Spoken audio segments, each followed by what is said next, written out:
Welcome to the Joint Planning and Zoning Board and Board of Commissioners meeting of September the 9th, 2025. I am Briggs Simmons, the Planning and Zoning Chair. Prior to this meeting, announcements were posted and notices were sent to all board members, commissioners, staff, interested parties, and applicants to participate in this meeting. I will now turn the meeting over to Dr. Ramona Jackson Jones to introduce and confirm the presence of our commissioners. Madam Chair. All right, thank you so much, Chairman Simmons. Again, I'm Dr. Ramona Jackson Jones, the Chairwoman of the Douglas County Board of Commissioners, and certainly would like to call roll for the Board of Commissioners tonight. District 1 Commissioner Henry Mitchell III is not here. District 2 Commissioner Whitney Kenner Jones is not here, but District 3 Commissioner Martin Raxton. Are you here? I'm here. Yeah, all right. And District 4 and Vice Chairman Mark Alcaraz. Present. All right, and myself. Your presence, as I called your name. Rob Thomas, our Vice Chair from District 3. Present. Melissa Pogue, District 4. Present. Brandon Penniman, District 1. Present. Frank Payne, our at-large member. Present. And Dr. Chris Small, our Douglas County School System Representative. Present. Ori Curry, our other member, is excused tonight. We do have a quorum. Allison Duncan, our Planning and Zoning Manager, will now introduce the county staff, Planning and Zoning staff present in the meeting. Ms. Duncan. All right. Thank you, Mr. Chairman. Tonight we have with us the Managing Director of Transportation, Suleiman Rana. We have our Transportation Engineer, Bruce Mercer. We have our Zoning Administrator, Austin Cronin. We have our County Planner, Melody Glenn. And as always, I appreciate the services of our Communications Department and our Sheriff's Department for being with us this evening. Thank you. Thank you, ma'am. There is a reversionary clause that applies to each rezoning, and that is the applicant, agent, or property owner has 24 months to vest the zoning change after the Board of Commissioners issues an approval. As far as tonight's procedure goes, I will conduct the wishing to speak in favor of an application will be able to present their information. Each person will have 2 minutes for a total allocated time of 15 minutes to speak on behalf of an application. Members of the public in opposition to an application will also be able to present their information. They too will have 2 minutes per person to speak for an allocated time of 15 minutes. After the opposition has presented their information or the time has elapsed, the hearings will be closed.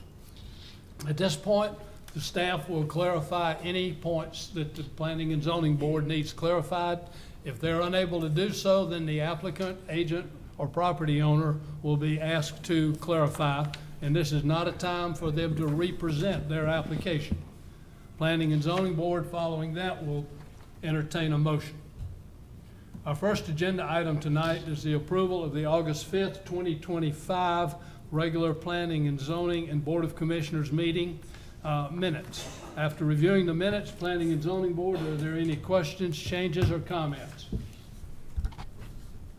This is Frank Payne. I make a motion to approve the minutes for the August 5th, 2025 meetings. I have a motion. Do I have a second? Rob Thomas, I second. I have a motion and a second. Do we have any discussion? Hearing none, I'll call for the vote. All in favor of approving the minutes of the August 5th, 2025 meeting, please signify by raising your hand. Thank you very much. That's unanimous. Madam Chair, minutes of the August 5th, 2025 meeting come to you with a unanimous approval. Thank you so much, Chairman Simmons. Before I call a motion, certainly would like to acknowledge the presence of our District 2 Commissioner, Whitney Kenner Jones. She's here. Thank you. Board of Commissioners, you've had an opportunity to review the minutes for August 5th, 2025. Do we have any corrections, deletions, or additions that need to be made? Okay, do we have a motion to approve? So moved. Second. We have a motion and a second. Any discussion, Board? We have a motion and a second. All in favor, please indicate by raising your right hand. We have a 4 unanimous vote, and the motion carries with no opposition. And I yield the floor back to you, Chairman Simmons. Thank you, Madam Chairman. Our next agenda item, please, Mr. Cronin. Yes, sir. Good evening, boards. So our first item is a special use permit S 2025-67. This is a special use permit for a country inn at 5300 Dukes Road. The lot is approximately 10 acres. This is in Commission District Number 3. The property has a 2,834 square foot single family detached dwelling built in 1968. and a 1,656 square foot accessory structure with a bathroom completed in 2024, and a 4,950 square foot accessory structure completed in 2024 sited on the property. The applicant's proposing the country inn use. At this time, the applicant has indicated that overnight stays are not intended. The use as a country inn would permit catering, parties, or special events as a function of the use. The applicant has provided a sample agenda, and this was included in the staff report. Taking a look at the relevant code sections, the proposed use would introduce a quasi-commercial use to this site, but the fundamental character of the site is required to remain single-family residential. The applicant has met with the Development Review Committee to discuss the improvements required to adequately outfit the site. Improvements would include adequate parking to suit the anticipated volume of guests per Article 6, the Unified Development Code, and requirements of the fire marshal to provide private fire hydrants and access for emergency vehicles. The site would not qualify to serve or pour alcohol per the Code of Ordinances of Douglas County. The proposed use will require the applicant is the owner-occupier of the site, which means they'd have to live there, and that the primary character of the site remain residential. Any accessory buildings proposed in the future shall meet all development standards in the RA zoning district, as well as additional standards under the Dog River Primary Watershed Basin. Taking a look at the special use criteria, it's zoned residential agricultural.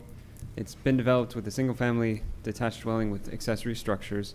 It's 10 and some change acres. It's in the rural uses future land use and the Dog River character area. Staff's recommending approval of the special use permit based on the following findings: that the proposed use would not modify the intent, purpose, or spirit of the Unified Development Code. The proposed use would not modify the intent, purpose, or spirit of the comprehensive plan, and that the proposed use would be required to meet all required improvements demanded by the relevant Development Review Committee departments in order to maintain public health, safety, and welfare and limit off-site impacts.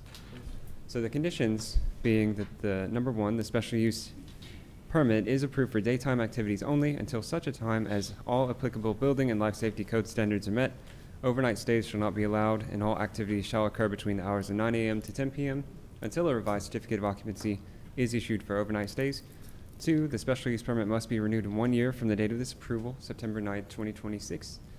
3, the use is approved for a maximum of 12 individuals for all daytime activities and overnight stays that constitute the non-residential use of the property. And that concludes my presentation. I'd be happy to answer any questions.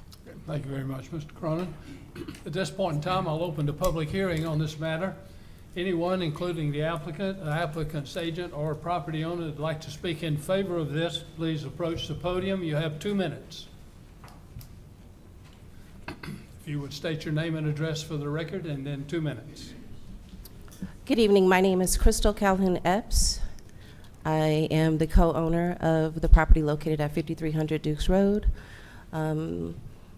We are here seeking a special use permit. Again, there will be no overnight stays. It is designed for rest, reset, and respite for corporate leaders, for community leaders, for coaches and consultants, and individuals who are seeking to take the power that there is in the pause. Our activities will include nature walking on the manicured trails. It'll include grounding, where you walk barefoot on the ground. It will include yoga. It will include sound bath. It will include breath work, and it will include stretching. All of this is intended to reset a person's body, reset their mind, and reset their spirit.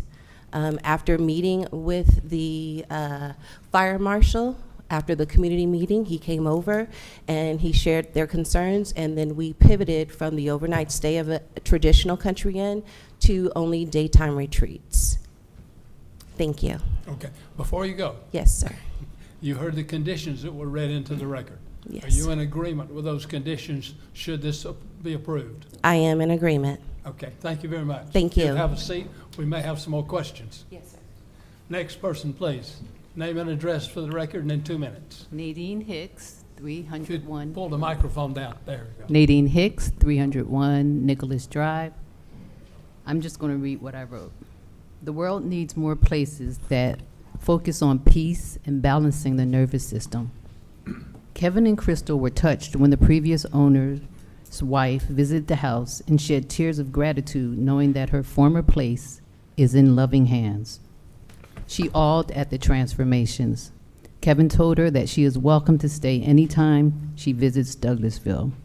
This is what this place is about, extending a space for safety, rest, and peace for all who enter. And that's it. It's just a lovely place. Thank you very much for your comments. Next person, please. 2 minutes after your name and address. James Sumners, 5362 Highway 5. When I first saw the sign advertising the zoning request, I was against the change. The wording on the sign gave the impression that a hotel would be opened within our residential community, and the last thing we need is even more traffic in the area. In particular, that road is one of the ones in most need to be resurfaced out of the many in southwest Douglas County.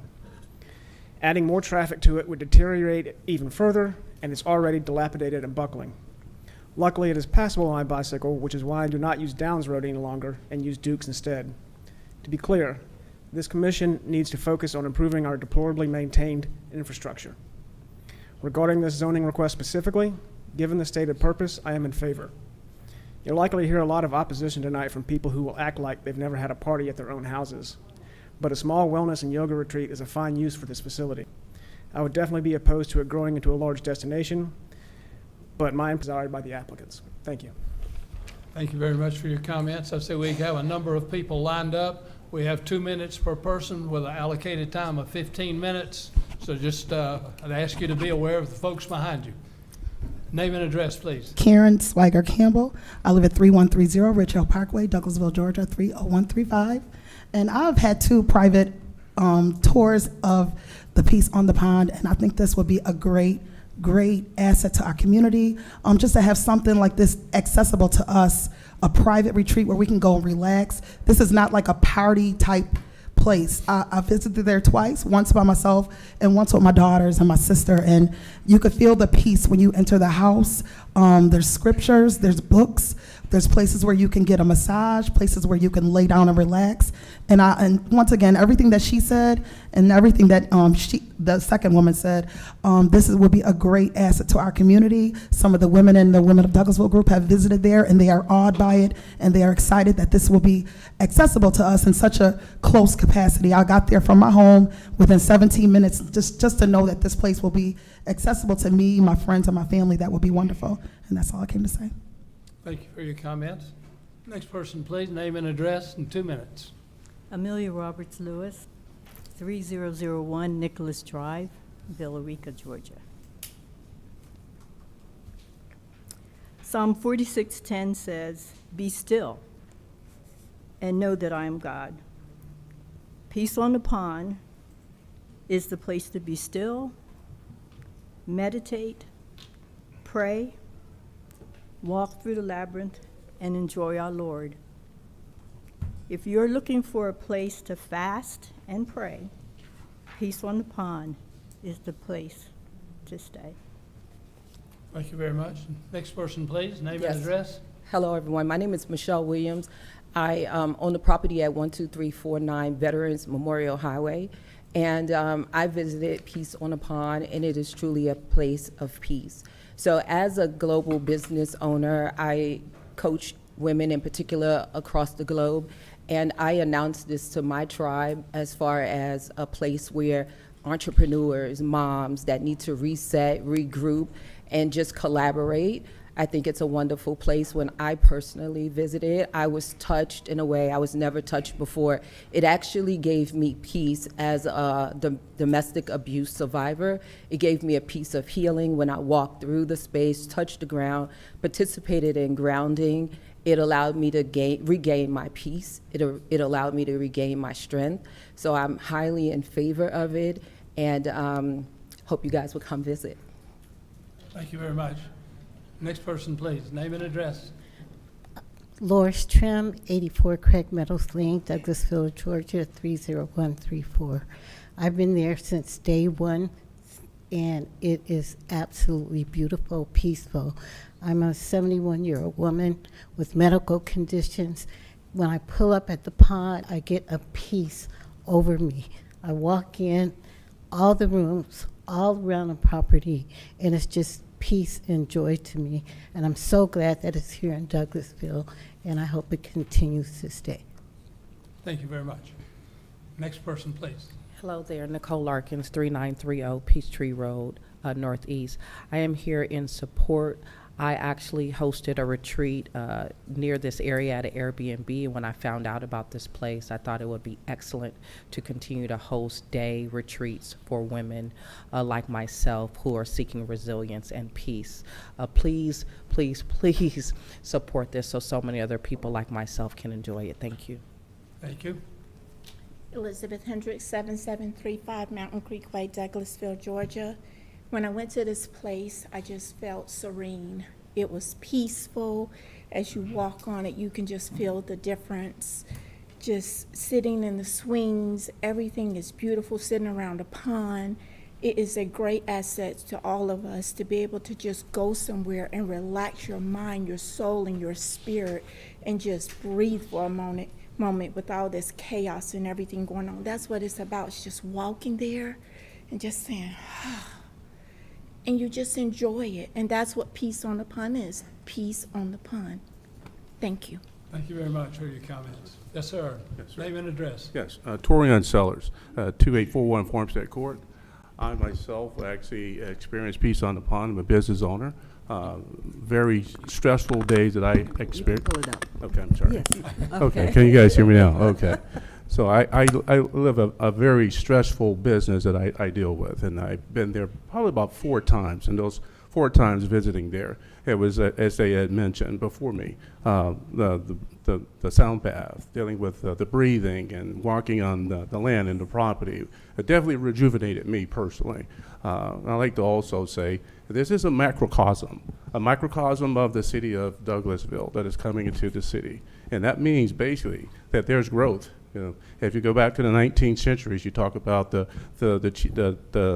chestnut tree. It's about the tree. It's about growing. And so that tree has grown in Douglasville. And so now that that tree has grown, whether we want it or not, whether this happens or not this day and time, it will be again an approach of more growth in the city of Douglasville. So I just say, as we look at Amazon, we didn't want Amazon, and now Amazon is taking over the world, right? So it's a forceful situation that we must have an open mind about growth in the city of Douglasville. And Peace of the Pond, I sign off on it. Thank you. Thanks. Hello, my name is Candy Sellers, 2841 Farmstead Court, Grayson, Georgia. I've experienced Peace on the Pond. I am blind in my left eye. I am a diabetic type 1. My experience there has brought me peace and healing. So I say to you, we need many places like that for people of my condition can go and have peace, where there is not a lot of noise. It's just relaxing to have a pond with water coming out to help you in your condition. So I speak to you to please understand that is a place that we all need to have peace. Thank you very much. Yes, sir. Name Hello. and address. My name is Robert Dixon. I reside at 3932 Broken Horn Court in Douglasville. And I just happened to walk in and I noticed you guys are talking about Peace in the Pond. I think that mental health is extremely important. I had the opportunity of going to this particular property. I know there's a lot of different businesses that want to operate in Douglas County, but businesses with purpose, this is something that people can benefit from, and with the mental health and purposefulness, and there's things that I wasn't even aware of. So I think it's a viable thing that we can add to our community that people can enjoy and benefit from. Thank you very much, sir. Anyone else wishing to speak in favor? I'm not sure how much time we've got. 5 minutes? Okay.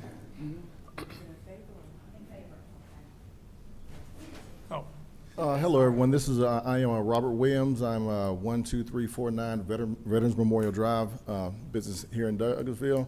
I was actually the one that introduced Crystal and Kevin to the property because I wanted them to see how me and my wife have been heavily impacted by coming to Douglasville and running our business in Douglasville, and we see it as a great county to start up.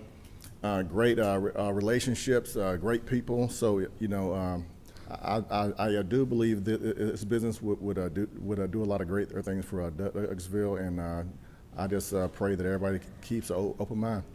Thank you. Thank you, sir. Name and address for the record, please.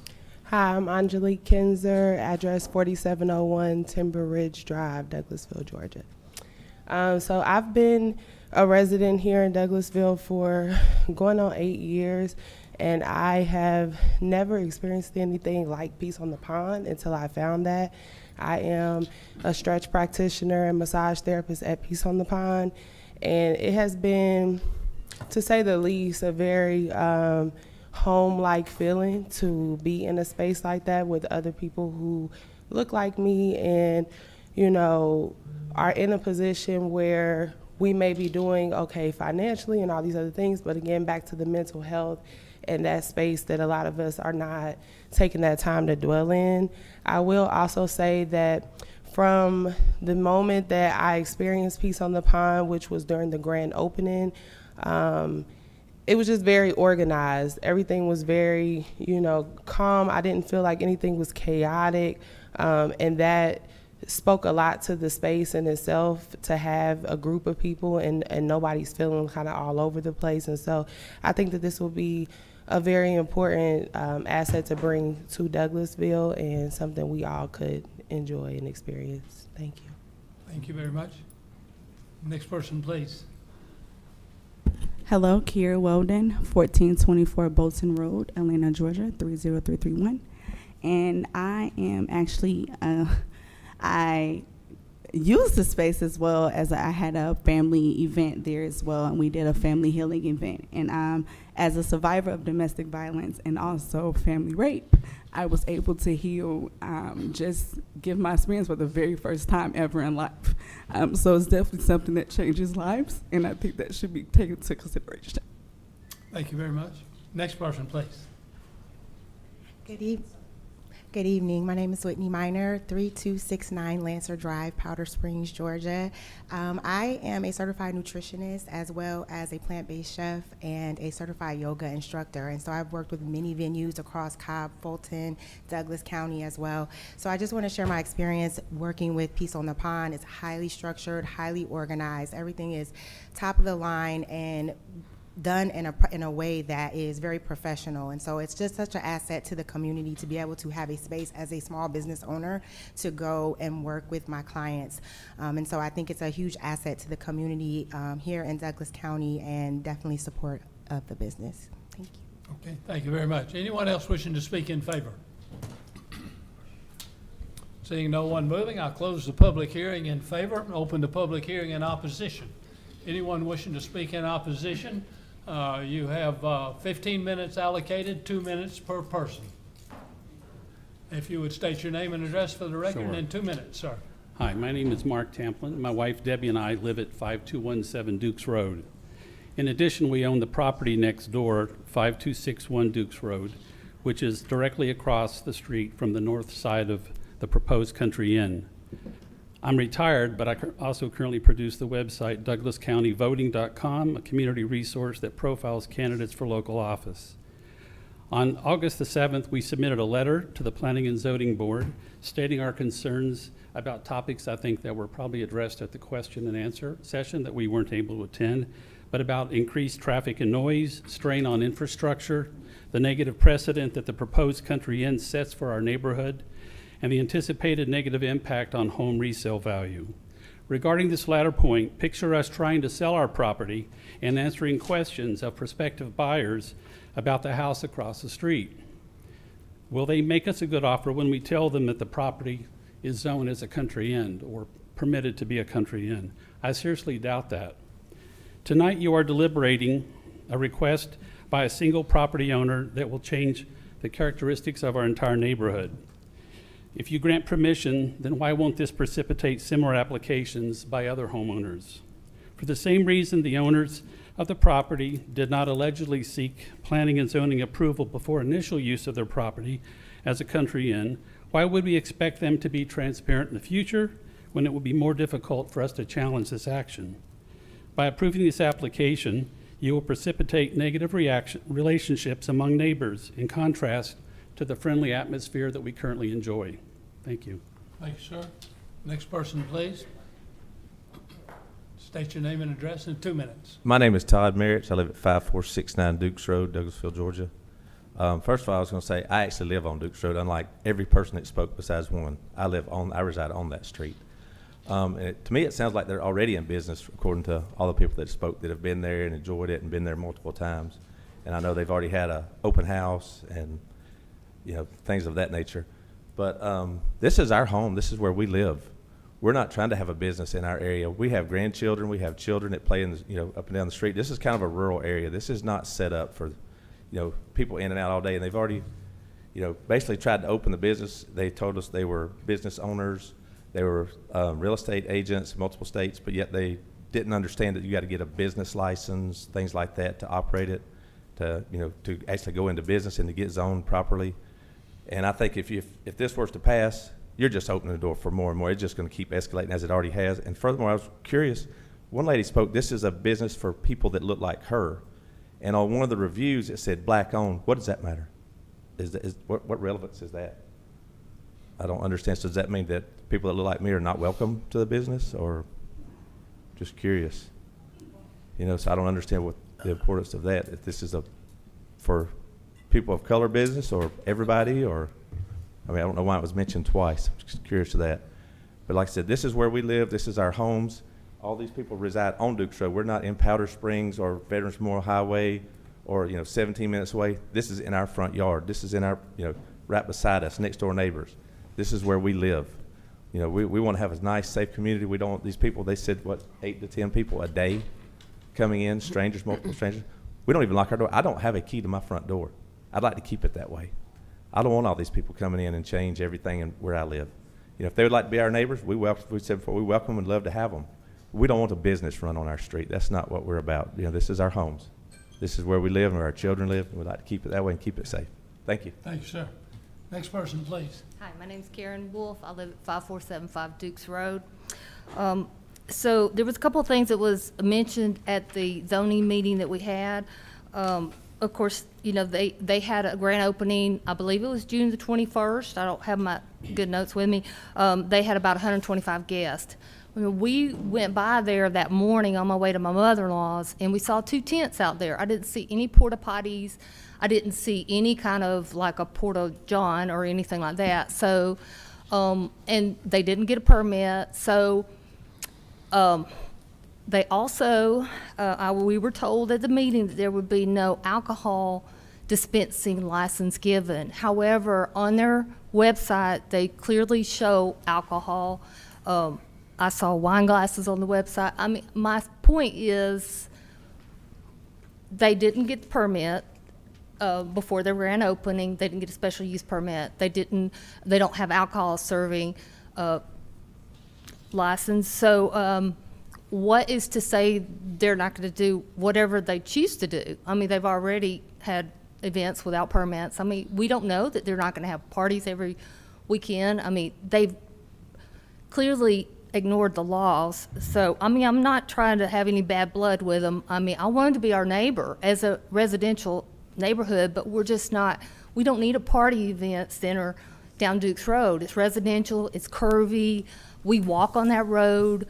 Some people ride their bikes on that road. It's just a residential neighborhood, and we want to keep it as that. And we're not trying to crush their dreams, but we don't want them to crush our dreams. That's our home, and that's where we live with our families, and we just want to keep it a neighborhood, not a party center or whatever. And also at the zoning meeting, they also mentioned that they were mostly going to have out-of-town guests. They'd be picking them up from the airport. So, Thank you very much. Okay, thank you. Next person, please. Name and address in 2 minutes. My name is George Crew. I live at 5211 Dukes Road. Most of the good points have been covered already, but I just want to reinforce everyone that spoke for this project.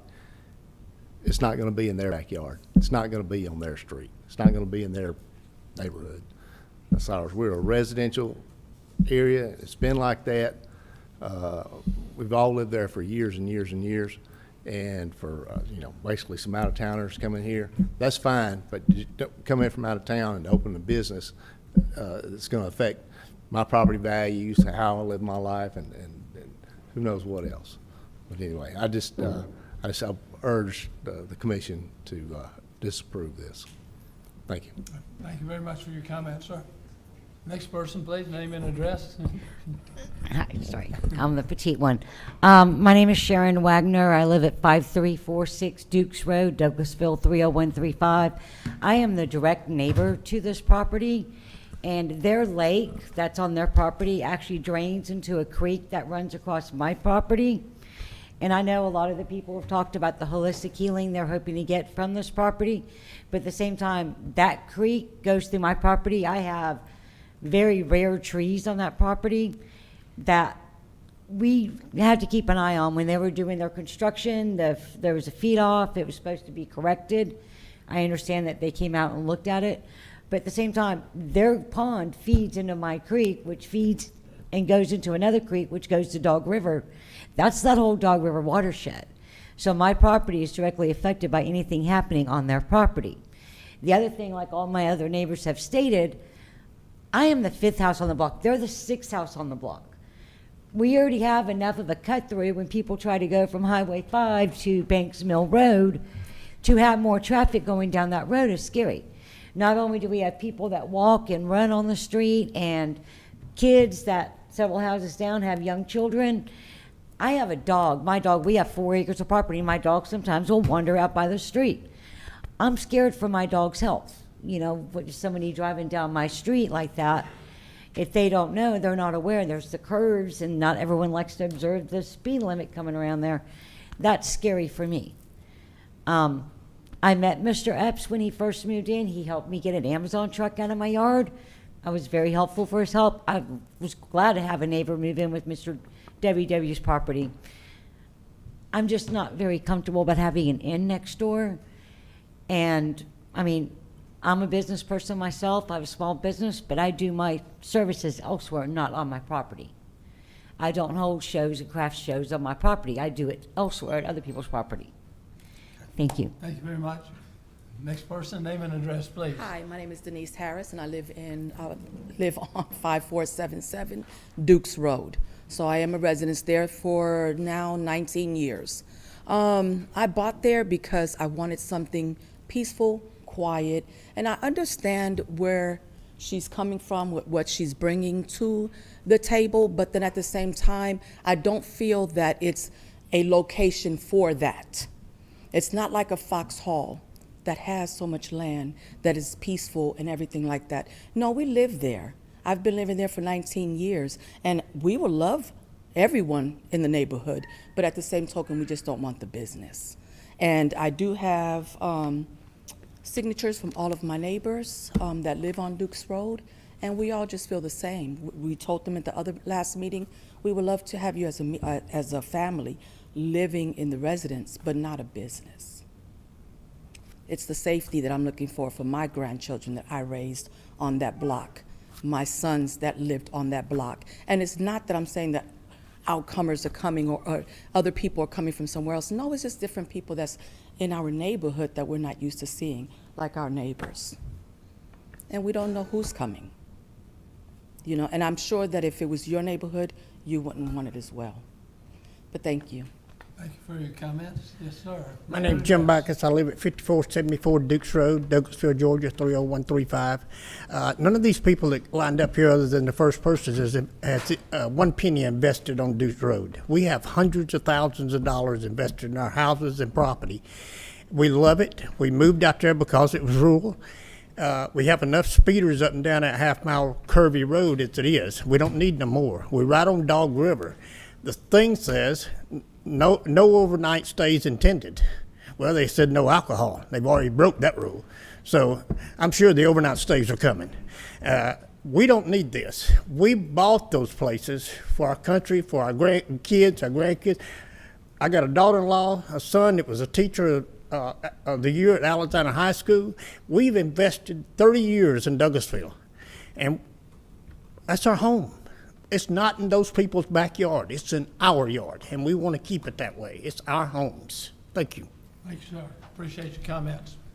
Yes, ma'am. Okay, I'm not a good speaker, okay? I agree with everything they said. My name is Toya Sasser. I live at 5040 Starler Lane in Douglasville. The property kind of back up into my house, my subdivision, and like they said, I walk down that street, et cetera, et cetera. Everything about that being quiet is something I want. And like the man said, I don't think there's gonna be loud parties. That's not my concern. My concern. Okay, I've been talking to several people, and they say, there's nobody gonna be living there. It's just the residents, there's the residents. I'm seeing number 3, and it says overnight stays. So after being told there's no residents except the owners, which I presume is Crystal Epps and Kevin Epps. But as you can see, number 3, people are gonna be living there. You've already proved that, I think. I don't know for sure. So I don't like there's gonna be, you see number 3? It says it's been approved for overnight guests. But they say they're gonna approve, they already approved it. Okay, so that's misleading, right? I don't think a business of that magnitude should be in a residential area. Also, like Dog River, you can't even build a house under 3/4 that feeds into Dog River now, 3 to 5 acres. So now you wanna put 12 residents, 12 people overnight into one building? They're going into Dog River? Doesn't make any sense. Now, clubs and retreats, that's a good idea. We have Foxhall, we have empty land everywhere, Caps Ferry Road, everywhere you can build a retreat, okay? And I did hear a lot of addresses that weren't in Douglas County. I respect people that want to be here and have peace and mental place, but a lot of residents go to Willowbrook. You know what I'm saying? There's other places to go to for your retreat and mental illness. So anyway, so that's some of the things I needed to say. But the main thing is I kept being told it's only gonna be, I'm too loud? Okay. Thank you very much for your comments. Anyone else? Name and address for the record, sir. Name's Edwin Daniel. Address is 8200 East Highway 5, Whitesburg. I am in Douglas County. Post office is messed up, not us. I went to one of the meetings about this, and my opening statement was the same as my statement tonight. These folks got the cart before the horse. They're already doing what they're asking for a permit for. I built fire stations in this county for several years, and I had to get my building permit before I started building. I built houses in this county, same way. I had to get my permits before I started building. It's just, you know, and you would think that with the businesses that these people have been in, they would understand there's a way, a proper way and a right way to do it. This has been going about the wrong way. I live just a short piece south of this property. I'm concerned about the contributing to the water that we drink. Dog River is just below this property. And our reservoir is fixing to increase and come closer to this property. So there's several problems there that need to be addressed before we start businesses in the residential area. I have a business license myself at my residence, but I do no business at my residence. My business license is for building homes. I can't build on my property. I guess I could, but I'd have to come get a permit and some zoning. Just look at this. It is a residential area, and like one of the gentlemen ahead of me said, they've got their lifetime finances in their property. They want their kids and grandkids to be able to come there. I'm the same way. I left for my grandkids to come to the house. Thank you for the time. Thank you, sir. Anyone else wishing to speak in opposition?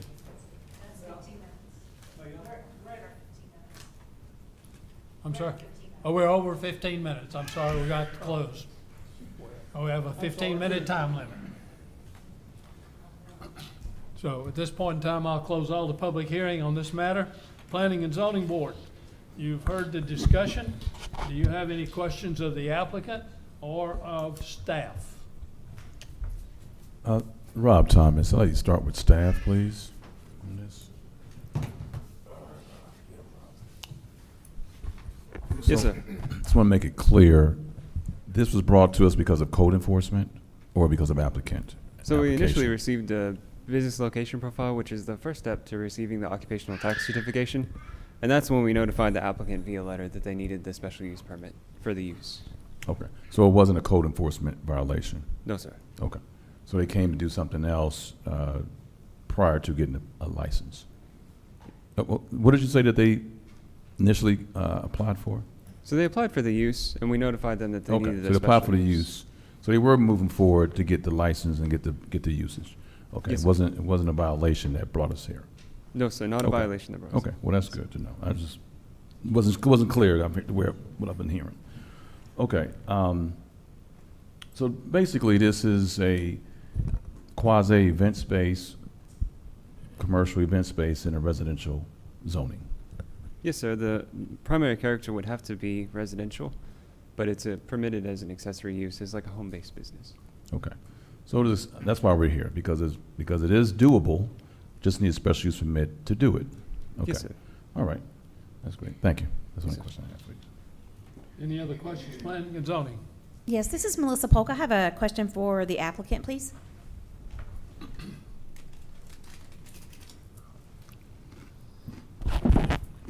Good evening. Hello. I have a quick question. I know that you state that you are the owner of the home, correct? My husband and I Your are. husband and you. Mhm. And when you purchased the home, did you purchase it with the, or when you went to go purchase the home, did you purchase it in the intent of making it a business? We purchased it as an intent to be our home, and it is our home. Right. So you all just kind of decided to utilize the property for a business use after, establishing that that was your home? Yes, during the process of the construction of the property, which we put almost $1 million into, I got very, very, very sick. I went on a 7-day fast, and I did all the things. I did breath work, I did sound bath, I did a massage, I did grounding, I turned off my phone, I turned off my computer, I didn't turn on the television, and I was just still and I was silent. And my husband said, "You have completely transformed." 2 days later, he stopped the project and he said, "I want to do what you did because I see the difference in you." My blood pressure was 200 over 175. He did the same thing with me for 3 days, and he said, "We need to share this. We need to expose our community. We need to expose people that live and work in high-stress industries on how powerful it is to just simply pause." Right. And I'm sorry, you finished? I didn't want Yes. to Yes. So I guess my question would be is that experiencing that is wonderful, right, and fantastic, and that you found that release and the feeling of a blessing, right? That's wonderful. But my question to you is that choosing, why was the thought ever to say, okay, can I find a commercial site to create this same feeling or this same opportunity for someone to be blessed or someone to feel the release that I felt? Was there ever the conversation between you and your husband that this is an excellent feeling, this is wonderful opportunity, I want to share it, it should be shared, and give others the opportunity, but let's find another place other than this neighborhood? Was that ever a thought or a conversation? Like, how did that look for you? It was never a consideration. We have 10 acres. All of 90% of any activity is done in the backyard. You cannot see it from the street. Our home sits probably 600 feet from the street up on a hill. So it was no consideration for commercial. When we went and did our retreat, it was at a residence. That's what made it feel homely. I see. And when you were talking, and I just want to get an idea too, so when you're having, because you heard the concerns about the other persons about traffic and, and things of that nature. So my question to you is that are the opportunities that you offer for this healing process or the spiritual awakening process, is it an opportunity for someone to schedule those with you, or is it, hey, this building is always available to you, someone of a church? It This is not always available. It is by appointment only. I will advertise if approved day retreats on specific days. That is our home. So I'm not interested in having hundreds of people come in at a time. That's on it. You're talking about 10 to 15 people coming into a 5-bedroom, 5.5 bath with a separate shala, sitting on 10 acres behind our property. What's in front is our lake. So will we have maybe a group of 7 walk around the lake in the morning before they have breakfast? Yes. These retreats are from 9 a.m. to 4, or 9 a.m. to 7, or from 9 a.m. to 8. Okay. That's it. 1 or 2 or 3 per month, not per week. Okay. So again, it's an appointment only, so it's a controlled traffic environment. 1,000,000%. 1,000,000%. There's not going to be an influx of traffic. There's not going to be people parking on our front yard, on our grass, like some of the other neighbors is. This is a very elevated, luxurious place to reset in small, intimate groups, hosted by myself or one of the facilitators. All right, thank you so much. You're I appreciate your welcome. time. I have questions. Yeah, I have a question for you. I know it's going to be an event plus wellness center. The events are the wellness. It's not two separate things. Okay. All right. What would be the capacity of individuals that you would have at one time? No more than 15 at a time. No more than 15? Mm-mm. Okay. How about security? Have you thought about the security situation? We have a private gate. Okay. You can only get in with the permission from myself or my husband. Okay. No parties or alcohol? And This is not parties, and because someone has a wine glass that they want to drink coconut water out of, that doesn't constitute alcohol being served, number one. Number two, most people going on a retreat are not there for alcohol. Okay. They're there for water and juice. Okay. All right. Well, thank you very much. You're welcome. Okay, I got questions for staff first, and then Yes. possibly you after this. Mhm. Thanks. All right, Austin, here we go. You ready? I would like to get the legalities first, okay? So what they're currently doing, what they're currently operating, give me details on that. Does that require occupational tax certificate, and is that something that they have already? So the use would require the occupational tax certification. They do not have one at this time. They have Okay. applied, but we notified them of the special use permit required. And so that's what brings them before you today. Got you. So they're applying for the occupational tax certificate, but to do what they're actually doing, they're in need of a special use permit. Yes, sir. Correct. Now, can you just give us a little bit more details on the term inn? Because I see that in the application, and that's really what the permit is for a country inn and means. So the inn would, generally, it's kind of like the precursor to Airbnb, kind of like a short-term stay on an ongoing basis, overnight stays, as well as possibly restaurant facilities as well. Got you. All right, and then property-wise, as long as they come for a special use permit to get this done, then under their property rights, they can do this on their 10 acres of land. Until they would meet the life safety codes and building codes. So it proceeds chronologically, where the first condition would have to be satisfied before the third could be considered. If that, well, for the overnight stays, if that makes sense. Okay, got you. I think that concludes all my questions for staff. I just want to speak to the applicant. Yes, sir.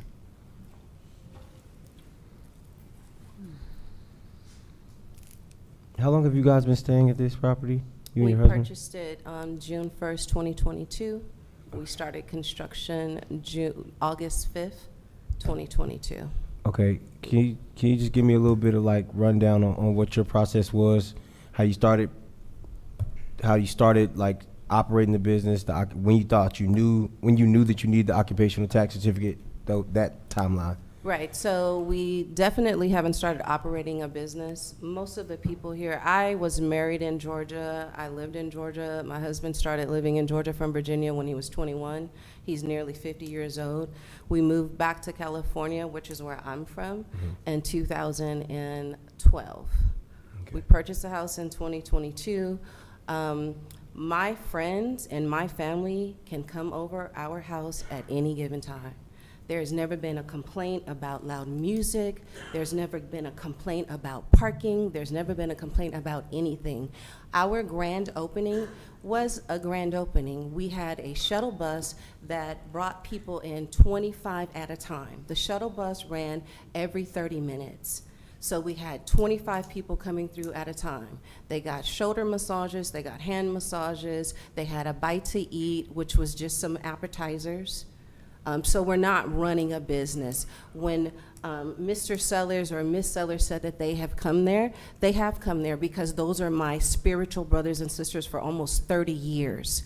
Our children grew up together. Our grandchildren grow up together. Okay. Yeah, I wanted to get kind of some basis on that, the business, running a business already side of it, but No, being able to hear we that. have not collected or charged one dime. That was I was hoping that you would get to that place. That was the basis of my question. So Not one penny. We haven't sold not one ticket. And even in order to come to a day retreat, you have to fill out a questionnaire. You have to get on a phone call with me or one of the people in the modalities, one of the people on my staff per se, because they're independent contractors. Okay. There has to be a purpose around why you want to come. I lay my head there every single night. A lot of times my husband travels. He's traveling right now, and I'm there by myself on 10 acres. Okay, yeah, that was really that really answered the basis of my question, and then I'll wait for comment section at the end. That'll do it. Thank you. Rob, Tom, I got a question for you. A couple things. I'm a big proponent of property rights. You know, you own it, you can definitely request. That's why we're here. The question really in play, in my judgment, is it appropriate in this particular area? Is this land lot conducive to what you're trying to do? That's why you're here, right? Because you got to explain what you're doing. Yes. You heard the concerns of literally your neighbors, right? Everybody that came down that aisle lived on your road. Yes. I'm sure have you already had meetings with them? Have you expressed what what I'm hearing is websites and, you know, I saw this, I saw that. But have you actually engaged with your neighbors pertaining to what you're trying to do? No, I haven't engaged with our neighbors other than them coming onto the property, introducing themselves when we first purchased it. At the meeting, I was told, oh, you don't want to be a neighbor because you put up a gate. We had hundreds of thousands of dollars worth of material. Anybody would protect their asset, number one. Number two, I'm a real estate broker in multiple states. I'm a mortgage broker, and I have been in the real estate industry for almost 40 years. I understand a homeowner's property rights. I have no intention of disturbing their peace, no desire, no plan, no nothing. Okay. We have no interest in even pursuing the overnight because we do not want to change the character of our home, our forever home, our where we're going to be for the rest of our lives, into a commercial by having exit signs, and that's not what we're doing. So we have totally changed the business model to come in, small intimate groups, come spend 6 hours, come spend 8 hours, just reset yourself and get back out there. I understand your model, but my question specifically is pertaining to your neighbors, because that's what we're listening to. Right. As well as pros, the cons, and these are actually your neighbors, not just somebody that visited or encouraged your business. So that's my point. My question again is, have you spoken to any of your neighbors pertaining to your model? I haven't spoken to any of my neighbors. I don't appreciate being disrespected. At the community meeting, the very first comment was, we don't want you here, you don't belong here, and you're an outsider. That's how it started. This is when? This was at the community meeting. One of the neighbors sent an email to us. I responded to the email. I asked the neighbor, would you all like to come take a tour? Even at the community meeting, I said, do y'all want to come and just walk through? But I absolutely have no intention of having that negative energy. calling the order. That negative energy to disturb my peace or my husband's peace or our family's peace. Understand. However, what your neighbors were saying. Now I'm getting a different impression because it wasn't quite the way that I took it. Okay. So you didn't talk to them. You just okay. So you didn't really engage them in that. Okay. I just wanted to ask that question because what about their concerns? Their concerns were obviously you said the traffic won't be an issue, but the traffic, the security, outsiders, people coming in that they don't know, is a scare factor. And I mean, it could be seen as warranted. How would you address their concerns? I think the biggest challenge is having to adapt to change. And if you want to have progress, you have to have change. Again, I don't know what goes on in their homes, nor do I care to know what goes on in their homes, nor do I care to know what goes on in their homes.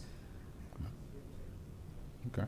But what I'm saying, as far as the traffic, as far as the, I think he asked you about security, and you said, well, you have a gated, your house is gated, so. I'm not going to put myself in danger. I'm not going to have people coming to my home. Well, I'm talking about Beth or the breath coach or the stretch coach, right? So why am I going to put myself in danger? I wouldn't do that. I understand. I'm just saying, just their issue. I'm trying to focus on your neighbors, not your model, right? Because they did have concerns. So I just want to leave that. I'll yield after that. Thank you. Any other questions? Planning and Zoning Board. Hearing none, Madam Chairman, I'll throw it over to the Board of Commissioners for any questions you folks may have. Thank you so much, Chairman Simmons. Board of Commissioners, do we have any questions at this time? Commissioner Raxton, you have the floor. All right, thank you.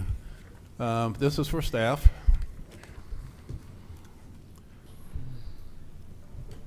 All right. Yes, sir. Good afternoon. Good afternoon. All right, so at the community meeting, I'm assuming that staff was present, is that correct? Yes, sir. Can you give us a synopsis of what occurred? Because I'm hearing some real strong variations of what took place during the community meeting. So can you give us a synopsis of what took place? Yes, sir. At the community meeting, it was revealed that the applicant did have the grand opening, so that a lot of the citizen opposition was directly about the grand opening. They weren't permitted at that time, but they're coming in for the special use permit to seek entitlement for the use. There were concerns about stormwater detention, so engineering and water sewer authority sent inspectors out there to determine if stormwater runoff was a problem, and they verified that all was permitted as it needed to be. And then there was a question about if it's intended to be their primary residence, different kind of like owner occupancy questions. And I believe that is a brief synopsis. Okay.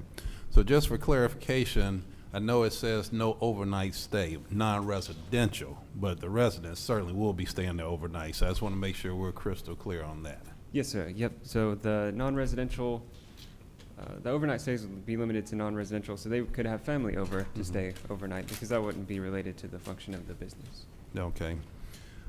Since the, and I keep hearing the date June 21st, and I'll ask the applicant what happened on June 21st, but has there been any issues reported, either through code enforcement, law enforcement, any public safety issues that have been reported at this residence since the 1st of June 2022?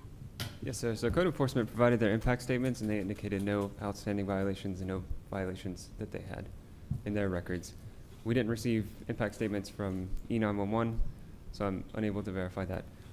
Fire mentioned their response times, but they didn't indicate any outstanding issues. The Development Review Committee, which is made up of fire, environmental, water, sewer, all those different developmental departments, and fire let them know that if they wanted overnight stays, they would need to sprinkle the building, and they met them on the property a little bit later after that meeting too, to get an understanding of their use. Okay. All right. So again, the application has been changed from potential like Airbnb with no overnight stays to more of a retreat, more of a respite day retreat. Is that correct? Well, so the Country Inn anticipates daytime activities as well as potential overnight stays. It isn't specific that they have to do all. Oh, So it permits special events. Okay. Can you give us a definition of country inn? Because I just want to make sure I'm clear on what is the definition of country inn. Yes, sir. It would permit short-term stays overnight under 30 days, as well as potential restaurant facilities open to the public or by appointment, whichever. And then it would permit special events that you would normally need a special event permit for. Okay. And that's essentially. Okay. And then last question related to traffic. Has there been any indication or any type of traffic studies or anything that has been discussed? And what, if so, what does that look like? So I would defer to the Department of Transportation, which I believe, yep, they're here to answer those questions. All right, Yes, sir. great. All right. Thank you so much. Yes, sir.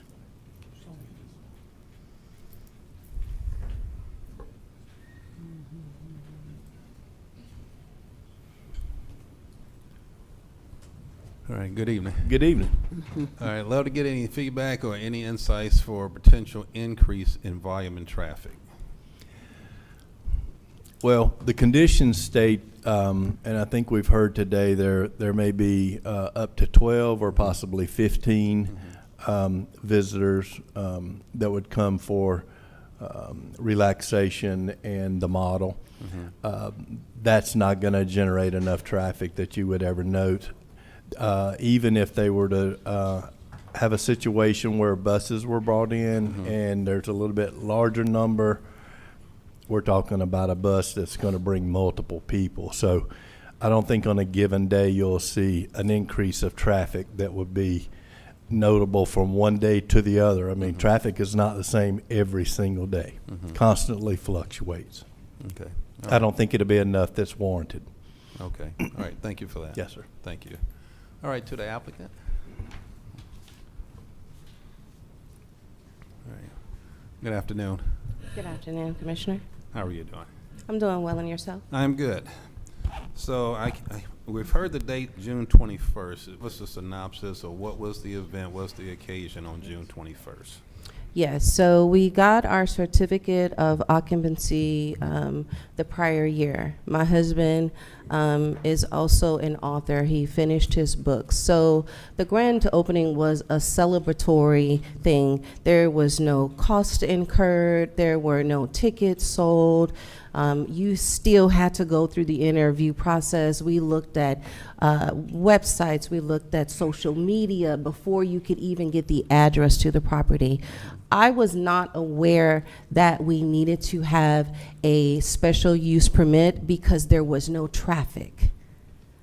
There was not even one car, including our personal vehicles, in the driveway. We had a smoothie truck and we had the transportation going in a rotation every 30 minutes. I was not made aware that I needed to have a special use permit. When we went to get the business license, that is when we were told we needed to have the special use permit, which was after the date had already been identified. Okay. All right, and how many vehicles can fit in the driveway? Because we're saying up to 12 guests, so how many vehicles can safely fit in the driveway? So we could have 10 vehicles in the driveway, and we have a Or do you have any concerns or any thoughts on the conditions? Because I'm thinking of others, but I want to hear from you on what has been presented so far. I have no intention on running anything outside the scope. I sat down with each individual department to get a better understanding of what the concerns were. I sat down with the fire marshal. I sat down the day after the meeting. I went into the office being proactive. Okay, what can be done? We don't want overnight because we understand it would cost thousands of dollars for us to change our home, and that's not what we're looking to do. So I asked them, could you come out? Could you talk to me? Could you share with me what options we have? And so I went back up to planning and zoning at least 5 times between the community meeting and today. Do I need to apply for a different type of permit?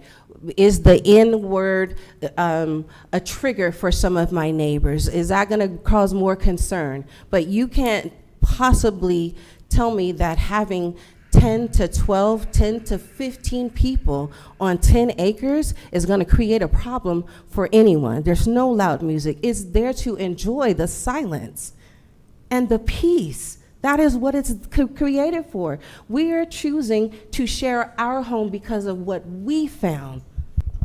Okay. Tell me a little bit about the staffing. I think you mentioned a chef and some other staff, or are these gonna, I guess, be consultants or contractors? Or just kind of walk me through what does that look like? Yeah, so there's no food prepared there at all whatsoever. I have partnered with professionals that are licensed in their respective fields. So those individuals will come in and they have partnered with us for their services. They will do the breath, they will do the sound, they will do the food. And the food is simple, light hors d'oeuvres. You're not coming there to sit back and lay back and, you know, get fat. No, we're trying to get fit, mentally, spiritual, emotionally. And it can be done in one day. One day of rest can reset you. We're born with nothing, we die with nothing, but we spend all of our lives chasing something. There needs to be an opportunity for us to pause. Outside the June 21st event, how many other events or group events have you held in response to the respite, to the retreat, to the activities that you're describing now? I haven't had any events per se. I have asked my girlfriends to come over. I have asked them, come over, let's have a picnic. I'm asking the ladies to come in and let's start with ourselves first. I've never had more than 12 women there at a time. Okay. And like you said, these are not daily. These are here a day, Here a week, or 2 days a week, or something of that nature. Is that what you're envisioning? Yes, sir. I can't imagine having more than 3, and that's stretching it per month. Okay. All right. Well, I guess, again, some of the comments have been shared from your neighbors, and what I'm hearing, there seems to be a lack. And I'm just wondering if there was an opportunity to have another meeting, to have another conversation and sit down. Do we think that we could maybe overcome some of the objections that has been stated from the neighbors? I think my neighbors have shared all of their concerns, and I think they're operating from a spirit of fear. I am not comfortable when I have neighbors telling me they know all about my property, they know all about our trailer on there because they walked on our property. That is not very comfortable for me. We could have had a civilized conversation. I'm very open to that. Like I said, I have no intention, plan, or desire to disrupt anyone's peace at their home. I've been an advocate for home ownership for 35 years. I understand what that means, but I absolutely do not want you to think you can take my peace away from me. Because I have earned it, we have paid for it, we pay our property taxes. They talk about, oh, it's gonna reduce our property values. I beg to differ. Property values have shot up since we completed our property. We went down to the tax office and say, we want to pay our fair share because we expanded the property. Okay. So again, it seems like that I think I heard you say that you would be willing to have a conversation with them if such a forum was put together. I can hear them behind me telling me no.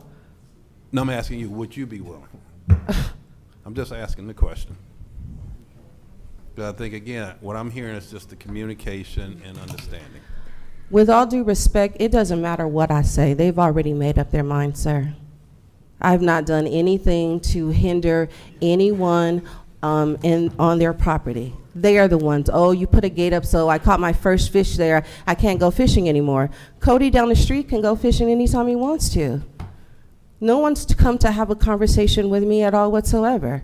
Our neighbor to the right, he says, I don't know what y'all do over there or what other neighbors are talking about because I have not heard one peep since you built the garage. The garage was built in April of 2024.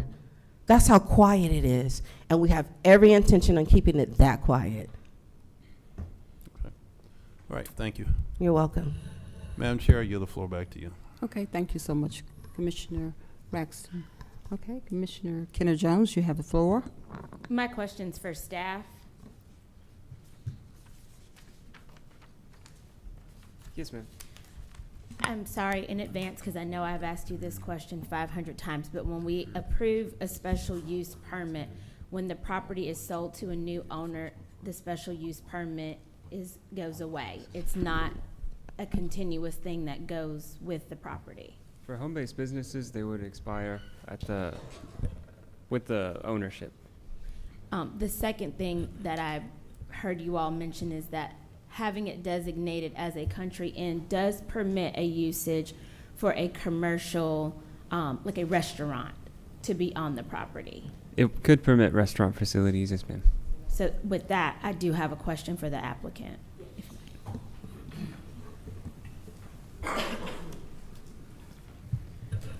Would you be opposed to a condition that prohibits the use or any activities that would be a commercial restaurant?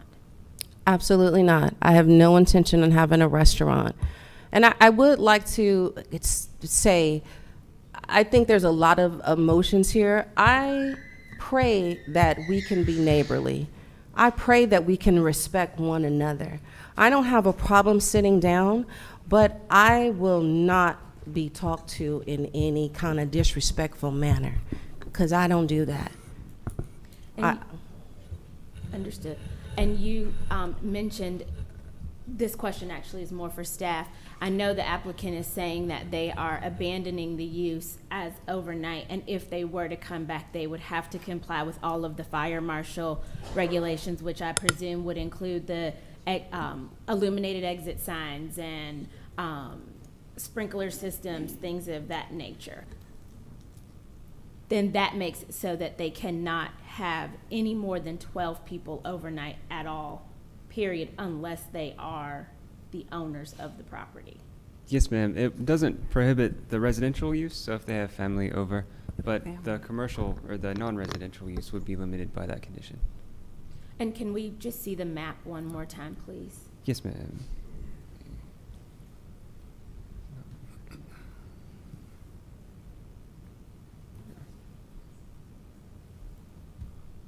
And so that's on 10 acres. The properties, and if you don't know this, that's fine, but the properties that border their 10 acres, what are those lot sizes? I believe the person to the south that spoke earlier mentioned her property being 4 acres, and then the other lots, I'm not sure. And how close is the closest house that would abut where the actual retreat activities are? That I'm not sure off the top of my head. And then my last question for the applicant. Sorry, we keep having, you might want to just stay. Okay. I presume that you do not have any plans or intentions of disturbing the tree buffers between your lots and the neighbors' lots? No, ma'am. And would you be from, I guess, a certain width or depth of that tree buffer so that it stays wooded, kind of like it's appearing now? No, ma'am. Madam Chair, I yield back. Thank you. Okay, thank you so much, Commissioner Kenner Jones. Vice Chair, District 4 Commissioner Alcaraz, you have the floor. This is for staff. I will leave you alone for a moment. Statement. This is for staff. I will leave you alone for a moment. Yes, sir. Just one question. So if they was to, I know the applicant says that they're not going to put that much money into it, but they have put an extensive amount of money already into the house. So if they was to install the fire protection services required by the fire marshal, they would be able to turn that into an overnight stay for non-residential? So if they did that within the year, they wouldn't have to come back before the board, but staff is recommending the condition that the special use permit must be renewed within the 1 year time. So if they made those improvements and were able to have the overnight stays, then they would have to come before y'all within a year's time. Okay. Thank you so much, Vice Chair. Have a question for the applicant. The applicant, yes, ma'am. You mentioned that you would have probably 3 events per month, correct? At the most. I don't Okay. anticipate having more than 3 events per month, that in 48 hours. Okay. And it's staggered, the times that you mentioned earlier with staggered 9 a.m. to 4, certain. So those are different price points. So a price point for a shorter half day, that would be like your 9 to 2 or 9 to 6. That's going to be more because now instead of getting a 30-minute lymphatic massage, you're getting an hour lymphatic massage. Okay. Instead of having, maybe we'll have chef bring in something that's a little more hearty. Okay. All right. Thank you. Question for the staff. You know, Yes, ma'am. we have, you know, I'm just looking at our beauty salons. You know, we have some. Generally assumed it would require, or it would have greater than one person per hour to receive those services offered as a function of the use. Yeah, I believe it's set up to 15. Yes, ma'am. The applicant submitted a sample agenda, and it included kind of a breakdown of a typical day. So we met with the applicant to discuss the conditions, just business model, and the applicant seemed amenable to condition number 3. Applicant, I have a question for you again. Are you opposed to scaling down your number from 15 maybe to, I'm just going to throw something out arbitrarily, 10?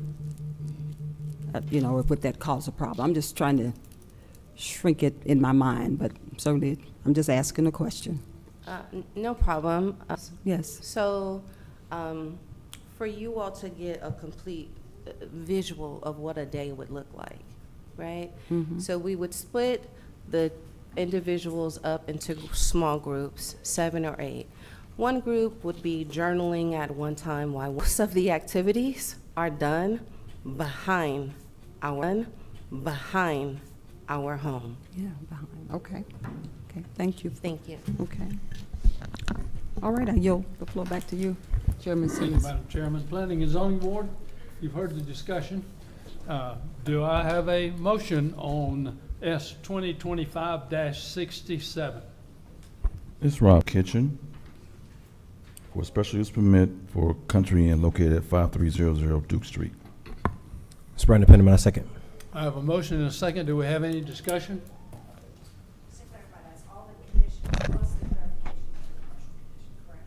Correct. Yes. Yeah. Hearing no discussion, I'll call for a vote. All of those in My favor? apologies. My apologies. I didn't hear you call for discussion. I do have a I few. call for discussion. Oh, my apologies. Okay, I just had a couple things I did want to just put on the record. I just want to remind the board that when we asked the professionals in each department about this application, the professionals have made it obvious that there's nothing that they're doing that's breaking code or that's going to cause any impact to the local community. I also want to just acknowledge the fact that in Georgia for a long time, the African American community has been marginalized. And sometimes it's just overlooked and not discussed as to why that's the reason why things like black owned have to be put on websites, because there was a time where areas were white only, literally, and we weren't able to use certain bathrooms or water fountains. So this is what I'm putting on the record because of what I heard from people who spoke in opposition and in favor of this application. And so I just felt like it would be remiss if I did not speak to the truth and the factors that still exist in Georgia. Aside from that, that's it for my point. Thank you. Any other discussion? Hearing none, I'll call for a vote. All in favor of approving S 2025-67 with the amended condition, please signify by raising your hand. All opposed? Okay, that's 3-3. Madam Chairman, S 2025-67 comes to you with a tie vote for approval. Okay. All right, Board of Commissioners, you've heard all the questions and answers. Do we have a motion? Yes, Madam Chair. Okay, Commissioner Braxton? All right, I'd like to make a motion to approve S 2025-67 with the conditions plus the additional conditions that I'm about to read off. One, I believe that we said no alcohol permitted. Second, all events, activities must be completed by 8 p.m. Eastern Time. Third, no overnight stays. That's non-residential. 4, 6 months special use permit, which must be renewed from today's meeting. 5, no commercial restaurant. 6, no changes to the tree buffer. And 7, not to exceed 3 events per month. 3. Okay, we have a motion. Would you be willing to accept a friendly amendment to your motion to get a second? Restaurants close at 10 p.m. If people are in the neighborhood are having a party or doing something like that, they're not going to be expected to have their guests leave by that time. And so that's a more excessive use. So I don't know that the 8 p.m. is necessary. And then I would just modify the alcohol to no alcohol sales on the property, to make it clear, because I don't think that they have a alcohol license, and so I just want to make sure that we're making it clear that it's no, you cannot sell alcohol on the property. Okay, so good with the First Amendment as far as the 10 p.m. I guess the Second Amendment in regards to the alcohol sales or distribution. Because from what I heard, they're not going there for alcohol, they're going there for respite, so it's more water, more clean, and no alcohol to be sold or distributed. That's part of the retreat. So, I'll second that. I'll second it. I okay, don't think okay, it's necessary. okay. All right. Okay, we have a motion and a second. Any I discussion? need those clarified for the record. May I just read them back Yes. to make Yes. sure? So the motion by Commissioner Raxton is to approve with the conditions as presented by staff with the following modifications. Number 1, no alcohol sales or distribution is allowed. Number 2, all events must be completed by 10 p.m. Number 3, no overnight stays will be allowed on the property. Number 4, the applicant shall return within 6 months to renew. There will be no commercial restaurant on the property. Number 6, the existing tree buffer must be maintained. And number 7, not to exceed 3 events per month. Amendment, that would be no alcohol sales. Can I get a second to the friendly amendment? Second. Okay.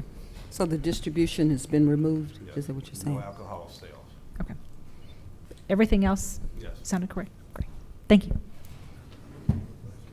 Okay, we have a motion and a second on the floor with the Second Amendment.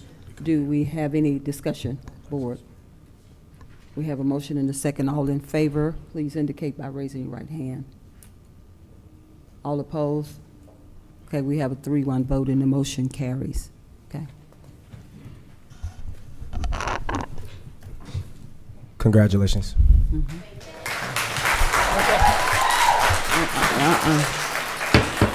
Okay, let's have some order, please.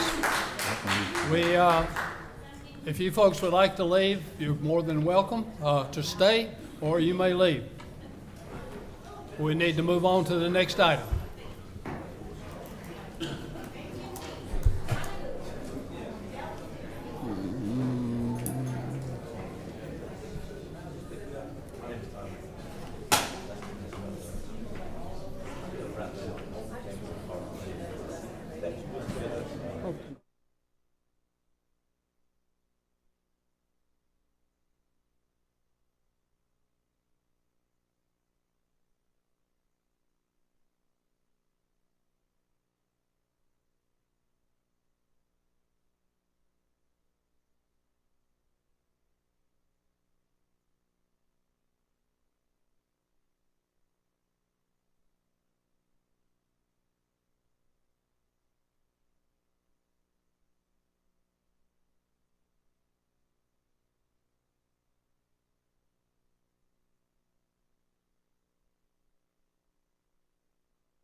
Okay, our next agenda item, please.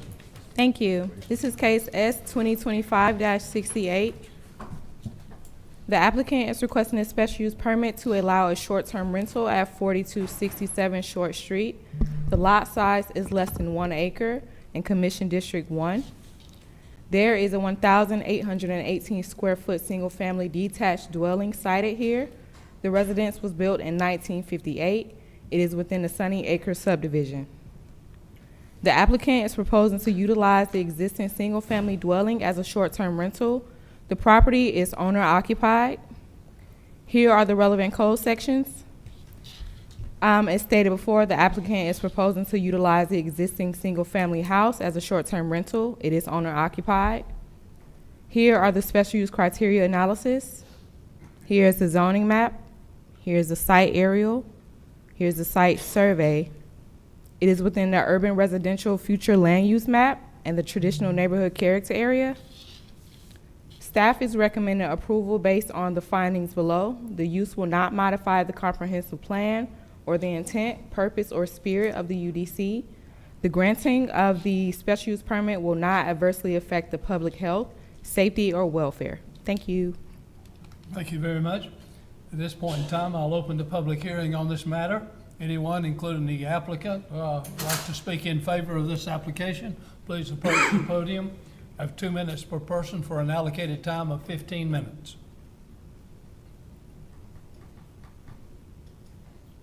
Is the applicant here? Is there anything you'd like to say in favor of your application? No, not If really. you state your name and address first. My name is Noe Angel, and I live at 4267 Short Street. So the thing is, we just wanted to have a, like a host like an Airbnb type in our house, and like I said, we have 3 kids that live with us there, and we're not planning on having some strangers and just something that's gonna cause problems in the neighborhood. That's all I have to say. Okay. Thank you very much. If you just take a seat, I'm sure we'll probably have some questions. Anyone else wishing to speak in favor? Seeing no one moving, I'll close the public hearing in favor and open the public hearing in opposition. Anyone wishing to speak in opposition?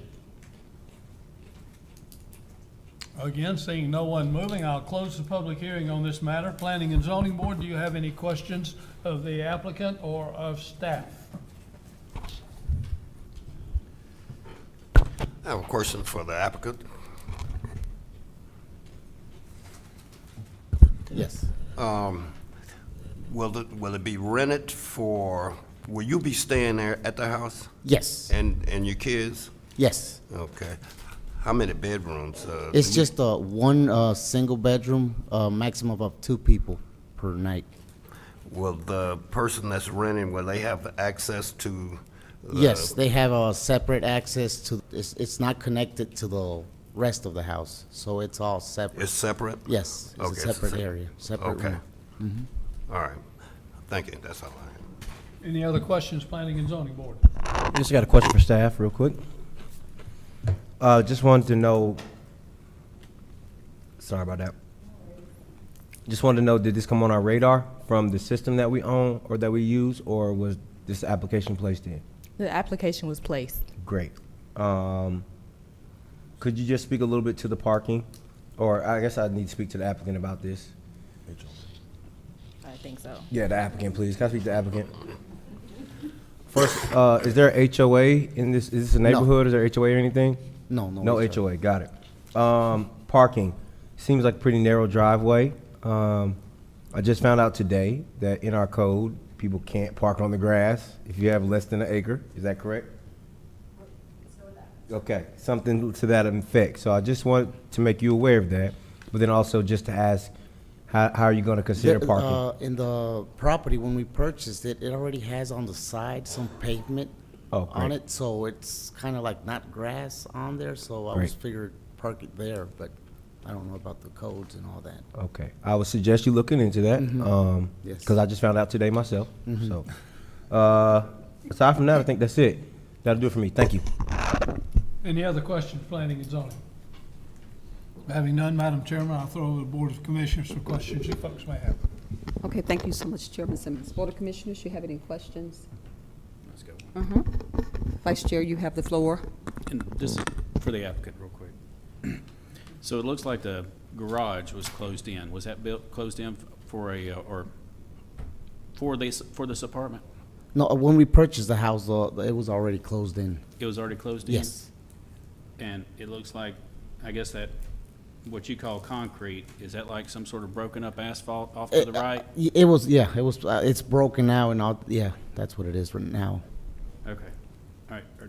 As Mr. Penniman mentioned, you know, that's, so it's paved now, or is it just? No, it's how it is. It's just broken pavement, let's say, on the side. Okay. And grass is, some spots of grass are growing on, you know, little areas. Okay. All right. I yield back, Madam Chair. Don't have a straight-on picture of the house. It's a small house. The garage is right in front of the driveway. Okay, thank you. What used to be the garage. No other questions, Board? No, ma'am. Okay. Yield back. I yield the floor back to you, Chairman Simmons. Thank you, Madam Chairman. Planning and Zoning Board, you've heard the discussion. Do we have a motion on S 2025-68? This is Frank Payne. I make a motion to approve S 2025-68, a request for a special use permit to allow a short-term rental located at 4267 Short Street, Douglasville, 30134. Second. I have a motion and a second. Do we have any discussion? Hearing none, I'll call for the vote. All in favor of approving S 2025-68, please signify by raising your hand. All opposed? Madam Chairman, S 2025-68 comes to the Commissioners with a unanimous approval. Okay. Board of Commissioners, you've heard all the questions and answers. Do we have a motion? Madam Chair, I'd like to make a motion that we approve S 2025-86 for a special use permit. I believe it's 6-8, Commissioner. 6A, I'm sorry. Okay, no Yes. problem. Yep. Okay, we have a motion and a second on the floor. Any discussion, Board? We have a motion and a second on the floor. All in favor, please indicate by raising your right hand. We have a 4 unanimous vote and the motion carries with no opposition. Thank you. I yield the floor back to you, Thank you Chairman very much, Simmons. Madam Chairman, and wish you all the best of luck. Thank you very much. Next agenda item, please, Ms. Glenn. This is item S 2025-69. The applicant is requesting a special use permit for an oversized metal-sided accessory structure in the RA zoning district at 4674 Post Road. The lot is over 3 acres in Commission District 4. The lot is approximately 3.2 acres. The lot includes a 2,219 square foot single-family home and King Estate subdivision. The property is heavily buffered with trees at the rear and the sides. The home was built in 2006. The applicant is requesting a permit for a 2,400 square foot metal-sided garage unit for personal use. Here are the relevant code sections. The applicant proposes to place the structure in the central portion of the parcel. Here is the special use criteria analysis. Here's the zoning map. Here's the site aerial. Here's the site survey. It is in the Rural Places Future Land Use Map in the Dog River Basin Character Area. Staff is recommending approval based on the findings below. The use will not modify the comprehensive plan or the intent, purpose, or spirit of the UDC. The granting of the special use permit will not adversely affect the public health, safety, or welfare. Thank you. Thank you very much, Ms. Glenn. At this point in time, I'll open the public hearing on this matter. Anyone wishing to speak in favor of this application, including the applicant's representative, please approach the podium. You have 2 minutes per person for a total allocated time of 15 minutes. Is the applicant here? Applicant is not here. Okay, no one wishing to speak in favor of this application. I'll close it and open the public hearing in opposition. Anyone wishing to speak in opposition? Seeing no one moving, I'll close the public hearing in opposition. Planning and Zoning Board, Do you have any questions of staff, I guess? I do, actually. I would certainly like for the applicant to be here because I have questions for the applicant. It's Rob What Thomas. is your desire, Planning and Zoning Board? I have a question for the staff. Just, can you show the aerial of the property, please?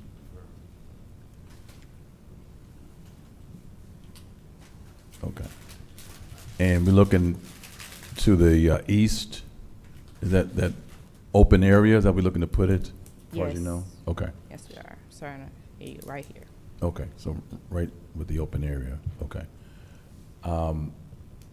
What type of buffer do we have there? Is it gonna be, with that size, would that provide enough buffer between the two parcels?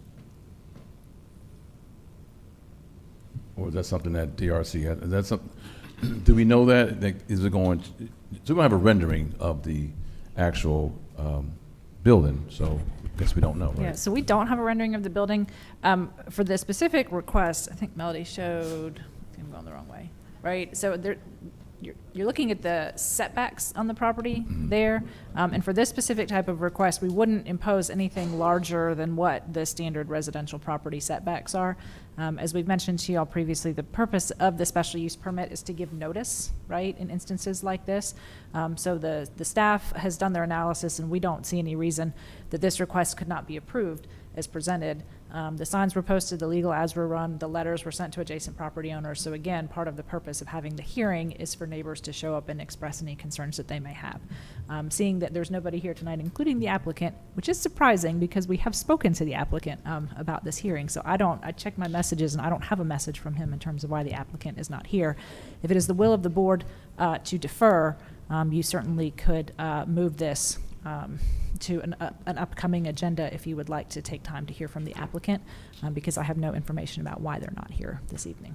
Okay, thank you. Any other questions, Planning and Zoning Board? Do I have a motion? So I'll options are to defer. I'll make a motion. Yeah, I second. I make a motion that we defer 2025-69 to the October the 7th or October the 20th.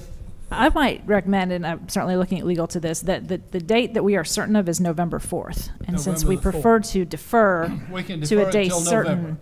I would suggest November 4th would be the appropriate date, as we know there's some concern about the October 7th date, and we haven't pinned down exactly when we think it's going to be. So unless you would advise differently, I think that November 4th is the appropriate date to defer this one to. Date for, okay. I didn't know we could go beyond the next meeting. Okay, I'll make a motion that we defer S 2025-69 to the Planning and Zoning Board of Commissioners meeting on November the 4th, 2025. Second. I have a motion and a second. Do we have any discussion? All in favor, please signify by raising your hand. Thank you very much. It's unanimous, Madam Chairman. S 2025-69 comes to you with a request to defer until November the 4th, 2025. District 4, you want to call the motion? Madam Chair, I'd like to defer S 2025-69 to the November 4th meeting. Second. Board of Commissioners meeting. Okay, we have a motion and a second to defer. We have a motion and a second. Any discussion, board? We have a motion and a second. All in favor, please indicate by raising your right hand. We have a full unanimous vote and the motion carries with no opposition. I yield the floor back to you, Chairman Simmons. Thank you very much, Madam Chairman. Next agenda item, please. I believe that's Mr. Cronin's. Yes, sir. So our next item is S 2025-70. This is a request for a special use permit for outdoor storage at 13161 Veterans Memorial Highway. The lot is 5.583 acres, and this is in Commission District Number 4. A 6,664 square foot industrial building with a portion thereof built in 1979 and subsequently expanded since then is sited. Per current fencing and site design, and hand with available historic aerials, outdoor storage has historically been used on this property to the side and the rear of the property, with the portion extending to the architectural front of the building closer to the road. A chain link fencing and slight landscaping features separate the existing outdoor storage from view of Veterans Memorial Highway. No occupational tax certification is active for this site at this time. The applicant is requesting for an equipment rental facility as the end user at this time. We've taken a look at the relevant code sections. The current outdoor storage use is an accessory use that was not contemplated as a use allowed until the 2010 Unified Development Code amendment to allow outdoor storage to require a special use permit before that is properly entitled. Entitling the outdoor storage use as a lawfully established use is recommended, since it's now a use that is permitted with a special use permit approval only in the heavy industrial zoning district. This allows a better definition of the outdoor storage area and allows for adequate screening and landscaping to mitigate off-site impacts, those of noise, light, glare, and odor. Lawfully establishing the use at a particular date and time allows a more robust administration of the Unified Development Code and holds the use to the standards at the time of the request. So additional improvements in order to bring the site into full compliance may be required of the relevant Development Review Committee departments. We've taken a look at the special use criteria. Its own heavy industrial. Here's how it's been developed, and here's a site survey. It's in the Workplace Center Future Land Use and the Winston Character Area. Staff's recommending approval with conditions based upon the findings that the use will not modify the comprehensive plan or the intent, purpose, or spirit of the Unified Development Code. The granting of the special use permit will not adversely affect the public health, safety, or welfare, and the special use permit will allow the outdoor storage use to be properly entitled and deemed lawfully established as of the date of the meeting if approved. The condition staff is proposing is, number one, the applicant shall prepare a site plan that adequately defines the limits of the outdoor storage area, subject to the side and rear setbacks of 25 feet. The outdoor storage area shall not extend beyond the architectural front of the principal structure.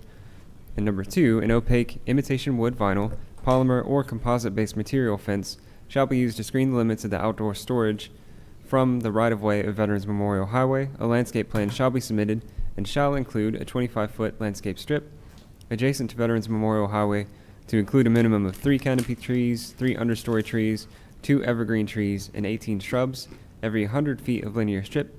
Sufficiency of screening shall be at the discretion of the Douglas County Arborist. And number 2 mirrors our Appendix A standards for any non-residential development, any new non-residential development. So that's where that comes from. And that concludes my presentation, and I'd be happy to answer any questions. Okay, thank you, Mr. Croner. At this point in time, I'll open the public hearing on this matter. Anyone wishing to speak in favor of this application, including the applicant, please approach the podium. You have 2 minutes per person for a total allocated time of 15 minutes. State your name and address for the record, sir. Good evening. I'm Bauer Lustig. I'm with ownership at 13161 Veterans Memorial Highway. I support staff's recommendation, including the conditions, with the exception that we would like to amend condition number 2 to allow chain link fence with opaque screening. And we think that the landscaping, given that it is already developed and has sufficient landscaping, it has 9 trees, 5 of which are big pine evergreens, and it has a couple dozen shrubs. We think that would be a bit burdensome, given that the point of that is to conceal the property from plain eyesight from the road, and that we are already going to add a fully opaque fence around the entire property. Also, additional trees would get in the way of the power lines that are present in front of the site, and we do not want to interfere with those. Any other comments, sir? No, sir. Okay, thank you very much. If you would stand by, I'm sure we'll have some questions shortly. No problem. Anyone else wishing to speak in favor?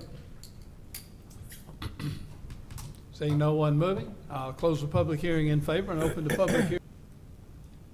Yes, sir. Per the request of the applicant, they were asking to have condition number 2 taken off. Could you give us some layman's term background on what that is and what they're asking for, and if it being taken off is even possible?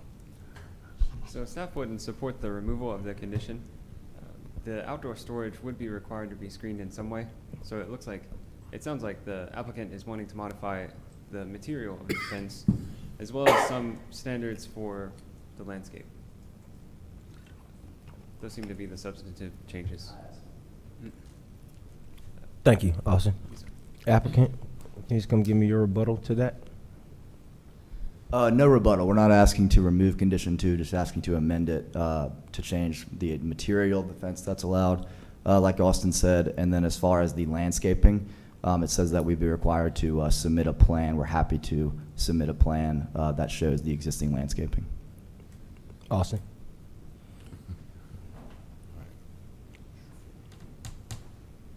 What are codes and how does that, the changing of the actual material, how does that impact people's view of it and all those factors? So the condition is worded in such a way where the sufficiency of the plan is at the discretion of the Douglas County Arborist. So if there are practical limitations to the citing of these standards, the Douglas County Arborist would take that into consideration with the different specimen trees that are presented to them. So this is something that really will be addressed at DRC, the specifics of that. Yes, sir. The landscape plan will be reviewed. Thank you, Allison. Come on with it.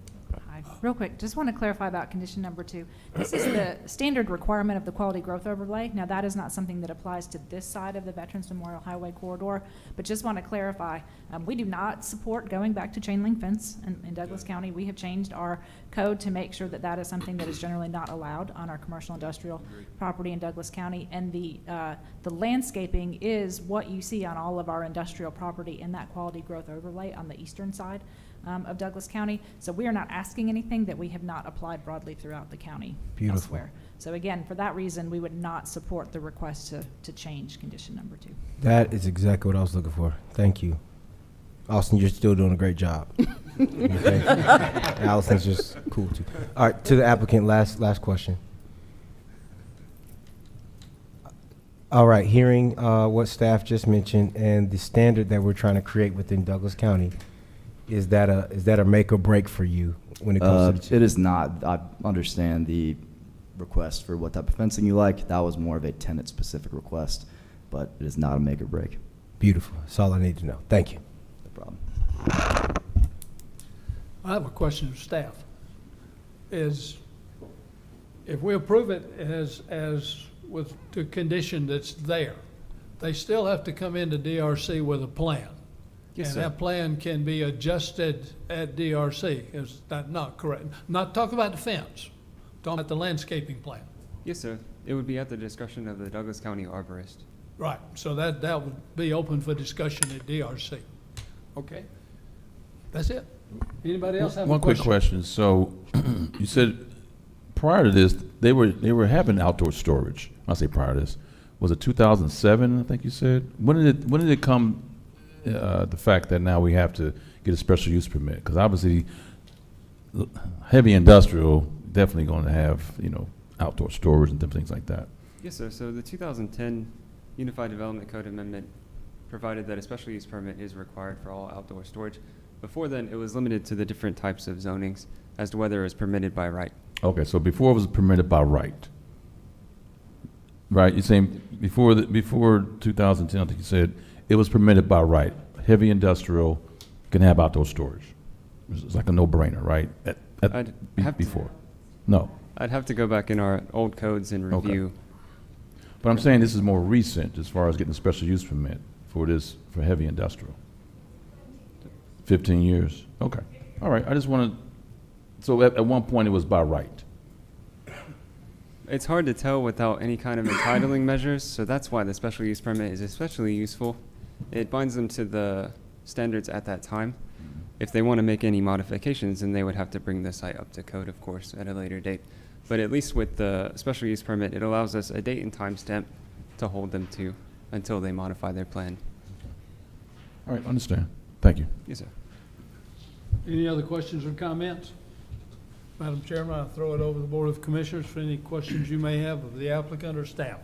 Thank you so much, Chairman Simmons. Board of Commissioners, do we have any questions? Just a couple, Madam Chair. Okay, Vice Chair, you have the floor. So this is for staff real quick. Yes, sir. So this is the old paving company building that used to be there, correct? Because I know they had all kind of paving trucks, everything in the back. It's one of the curses of being raised here my whole life. I know what it looks like. But it had all the all the paving trucks, all the paving equipment, and everything out back. And it just changed because now it is sold, and now that they purchased it, and that's why it's got to be brought up to our code, correct? Yes, sir. So outdoor storage going forward, the use, I believe the last permitted use was a towing service, Massey's or something like that. Before that, I'm not entirely sure, so I'd have to go in our records. But that use has expired for a period of greater than 6 months. So if they were coming for outdoor storage, now they would have to get the special use permit. Okay, and the shrubbery and everything that you're, or trees that you're asking them to plant, is that directly what's right beside the little curbed area right there beside the road?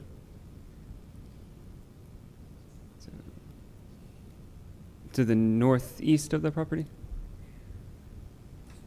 Hang on, let me put on my glasses. Oh, So I sorry. Yes, just right there, yeah, directly out in front, there was like I'm wondering if I got the wrong building. But either way, all of that's down, up and down through there. Let me just jump to make this simple, let me just jump straight to the applicant and get this over with. Will you just agree to plant something nice out front? So Veterans Memorial Highway, that whole little corridor right through there has been desolate for years.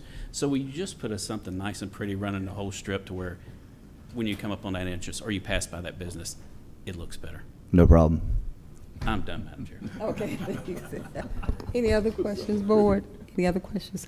Okay, I yield the floor back to you, Chairman Simmons. Thank you, Madam Chairman. You can have a chair, have a seat.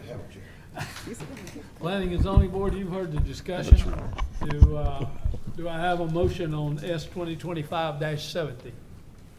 It's Brandon Penman. I make a motion to approve S 2025-70, a special use permit for outdoor storage with the conditions as read in by staff.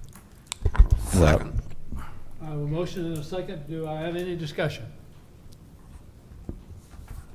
Hearing none, I'll call for the vote. All in favor of approving S 2025-70 as read into the record with conditions, please signify by raising your hand.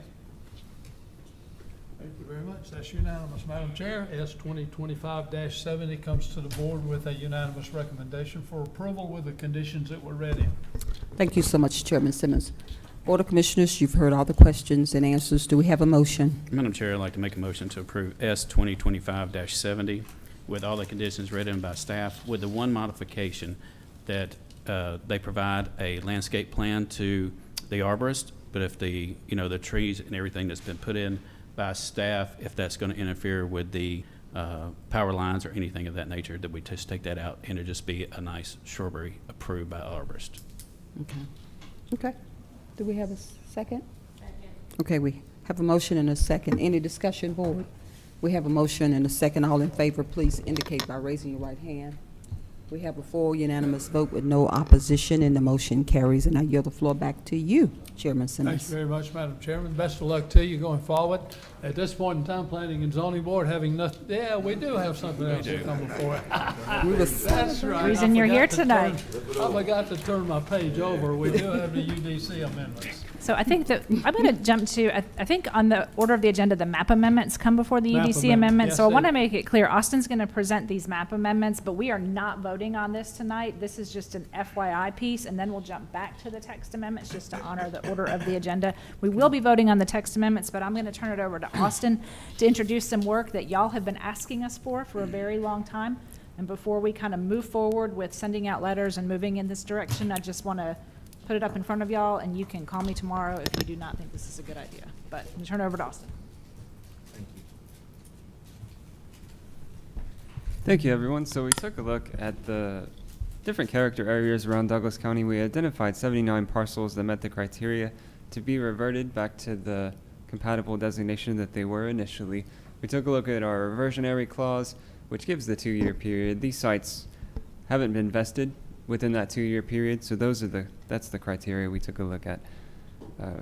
So we took a look at the rezoning date, vesting period, and existing conditions. Staff will have to place legal advertisements, send letters, and place signs on the property to notice the public adequately. So this is just a preview. So the character areas were created to look at the existing character of a portion of Douglas County and identified if it was suitable for primarily residential, mixed residential, or other uses, or reserved primarily for commercial or other uses. Staff looked at the Dog River, Byway Reserve, Rural Reserve, and historic Lithia Springs areas. The circumstances of prior zoning actions, dates of approval, and existing current conditions on the property were assessed. Properties that were not vested or are operating with a use that is incompatible with the current zoning nation are proposed to be reverted with this preview.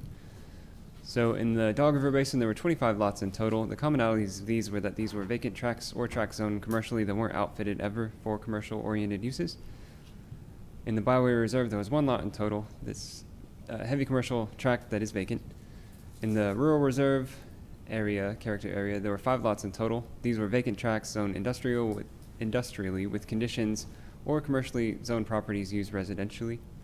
In the historic Lithia Springs, it's a little more unique in that with the dissolution of the with the Lithia Springs Charter in 2001, we received this map that was then translated to digital, so it went from physical to digital. And we believe there were some issues with the coloration. The M1 designation and the PUD designation are very similar. So we believe that that's why we have some properties that are zoned light industrial or some properties that are zoned commercially that are being used residentially and are outfitted for commercial uses. So that's why those were chosen. And we took a look at the West Fork area because the West Fork PUD, it came before the board in 1973. This is the map that staff was operating on. So it designated particular parcels of land by residential category, industrial category, or commercial category that we used to identify which particular uses could go in which building on which pieces of land. And the standards for it were very minimal, 2 sentences saying it must operate indoors and not have off-site impacts. So we'd be proposing a general set of standards that are easier to administer by breaking it into sub-areas in West Fork based on the existing and current uses in that area. And so we've also taken a look at amending the character areas. So staff assessed the character area map that was drawn as part of the 2023 Comprehensive Plan update. The character area map can be better defined with updates on the basis of a richer understanding of particular areas, recent zoning actions, and things of that nature. With developments occurring after the 2023 Comprehensive Plan, staff's taken a look at the character area of Winston, rural reserve, traditional neighborhood, and workplace campus. So this is as it appears in the 2023 Comprehensive Plan, and staff's amendments shrink the Winston footprint and shrink the workplace campus footprint, extend the rural reserve footprint, and extend the traditional neighborhood north of I-20. And that's, sorry, what I stated there. In the 2023 Comprehensive Plan, the future land use map was also taken a look at as well. So staff's proposing a shrinking of the workplace campus future land use designation and increase of the rural reserve to capture the properties that weren't developed industrially or planned to be developed industrially and things like that. We would have to notice all property owners, adjacent property owners, and place signs if we were to proceed. So staff's just sending this out as a preview. If it's the will of the board, we will continue in this direction. Though if it's not the will of the board, we will look at other things. Thank you. Thank you, Austin. So again, I just want to jump in here and say if y'all have any questions about this or you want to discuss further, Austin had talked about kind of sending notices, putting the signs up and things like that. We will work with legal to determine if that's the correct process or if we need to just do a map amendment. Regardless, we will make sure the property owners do know that we're contemplating this change and we anticipate it's going to be back in front of you probably December or January. So just to reiterate, this is not something we just did for fun because we ran out of things to do. This is something that we have been asked to do, to look at these areas that kind of pop up all of a sudden and people are like, where did that come from? And we're like, well, that was zoned back in 1984 and it's just been hanging around for a minute. So we started with some of the more rural areas and then we'll just kind of see how it goes. I would kind of conclude by saying I can't identify that any planning director prior to me has tried to do this, right? And so when you ask about some of these things that are just hanging around, it seems like to me we have not exercised the power that's given to us under Article 12 of the code to revert things back if they're never vested. So zoning is not in and of itself reversionary. It can't just change back. So we have to bring it back to you. We have to follow the zoning procedures law, and that's what we intend to do. So. Quick question. Yes, sir. When the letters go out, if the landowner says, hey, I forgot or I want to do it now, is there a grace period to be able to not get it reverted back? Can they vest it at that point? So I think what we would probably recommend is if there is a property owner that does not want to see their property revert, that they would come to the hearing and they would make that petition to the board, right? And the board can decide if they want to remove it out of this process and so pass a map amendment that doesn't include that. That would be the determination of the board at the time. That's how it works in my head at least. But again, we're in uncharted territory. I cannot go back in the however many years of I think the oldest planning and zoning records go back to around 1954. I cannot find where this has been done previously. So we're following the process in our code first and foremost, but we're also going to be flexible and try to, accommodate as we move forward. That's the reason why we're just sharing this with you tonight as an FYI, right? So if you have any concerns, absolutely reach out to us and we'll do our best to try to address that before we initiate sending those letters out. As Austin indicated, it's probably something to the tune of like 50 or how many? 79 letters overall, 79 parcels. Just a fun fact, Douglas County has about 55,000 individual parcels. So we're talking 79 parcels in the total of 55,000 that we have. But it's a start because, again, many of y'all have asked us, where does this stuff come from that's just been hanging around for a minute? And we're trying to address that. Any other questions? If not, I'm going to jump back and do some text amendments. Sorry to get our slides out of order. So here we go. With text amendments, again, you have this in your packet. You have a summary. You have all the highlighted changes we're making. I am happy to go into as much or as little detail as you would like. These text amendments all primarily are addressing the 3 moratoriums that we currently have in place. So we have the small box discount retail moratorium, the personal care home moratorium, and the moratorium on data centers. All of those are set to expire on September 17th. That is the staff recommendation that they be allowed to expire. If for any reason you see something that you feel like we need to do a little bit more on, you can always come back at your meeting, which I think is the 22nd, and adopt a new moratorium that will further clarify where we need to go with this. But we feel like, in reviewing the information that you've given us, we've done our best to try to address what the concerns are. So again, under Article 2, Section 210, we've looked at various text amendments to address the changes to the personal care facilities. We've identified zoning districts that are appropriate for that, and so I'll get into a little bit more detail on that.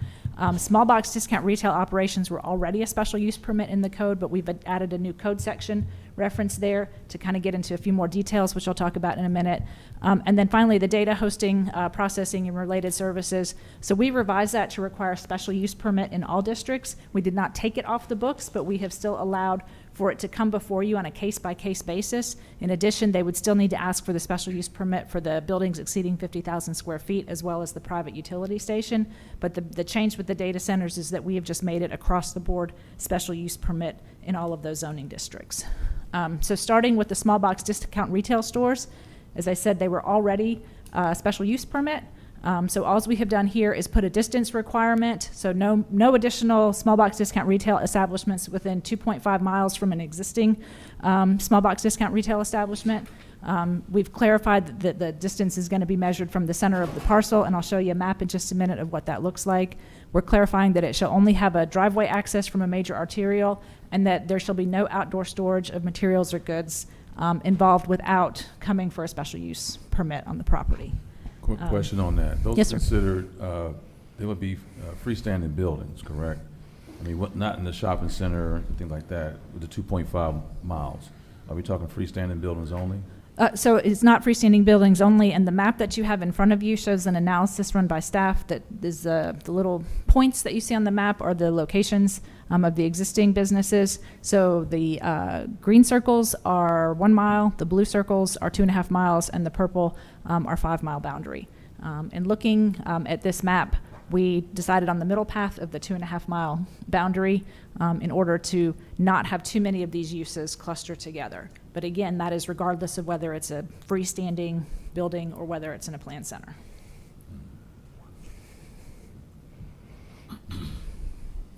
All right, keep going. As sort of do the discussion and question after I get done with the presentation.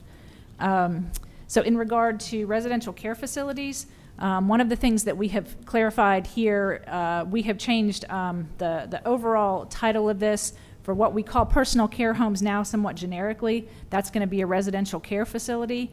And then you can see under, we already have nursing care facilities. So those are the two kind of big differentiating points between personal care home is now going to be a residential care facility. And then we'll distinguish that between the skilled nursing care facilities. And so you can see where Skilled nursing was initially permitted in a number of commercial and office zoning districts. We're making that now a special use permit, so that has to come to you on a case-by-case basis. And then we're just clarifying the residential care facility, not defining it as particularly as a personal care facility, but again, that would give the board the discretion through the special use permit process to determine if you're still wanting this use on a case-by-case basis. Now, that being said, we've changed the former title of personal care homes to nursing and residential care facilities, as you saw in the previous chart. We have clarified that all nursing and residential care facilities have to submit to DRC for commercial plan review. So that is specifically at the request of the building department and the fire marshal's department. You have had a number of properties come to you for approval as a personal care home. None of those properties that you have approved through special use permit so far have been able to make it through the commercial plan review process. So we're trying to be a little bit more transparent up front about what the requirements are going to be of the different reviewing departments for any facility. Again, even if it's owner occupied, even if they're living there, if you're going to get a special use approval for the designation, we're making it very clear that this has to be treated through the commercial building permit review process. Again, the residential care facilities is still that same, limited to 6 under care. But we've tried to clarify we're not getting into the type of individual that is being cared for. We're looking specifically at kind of the scale and location and things of that nature that are more appropriate to this board. And then the group personal care home was changed to nursing care facilities and limited to no more than 15 persons under care.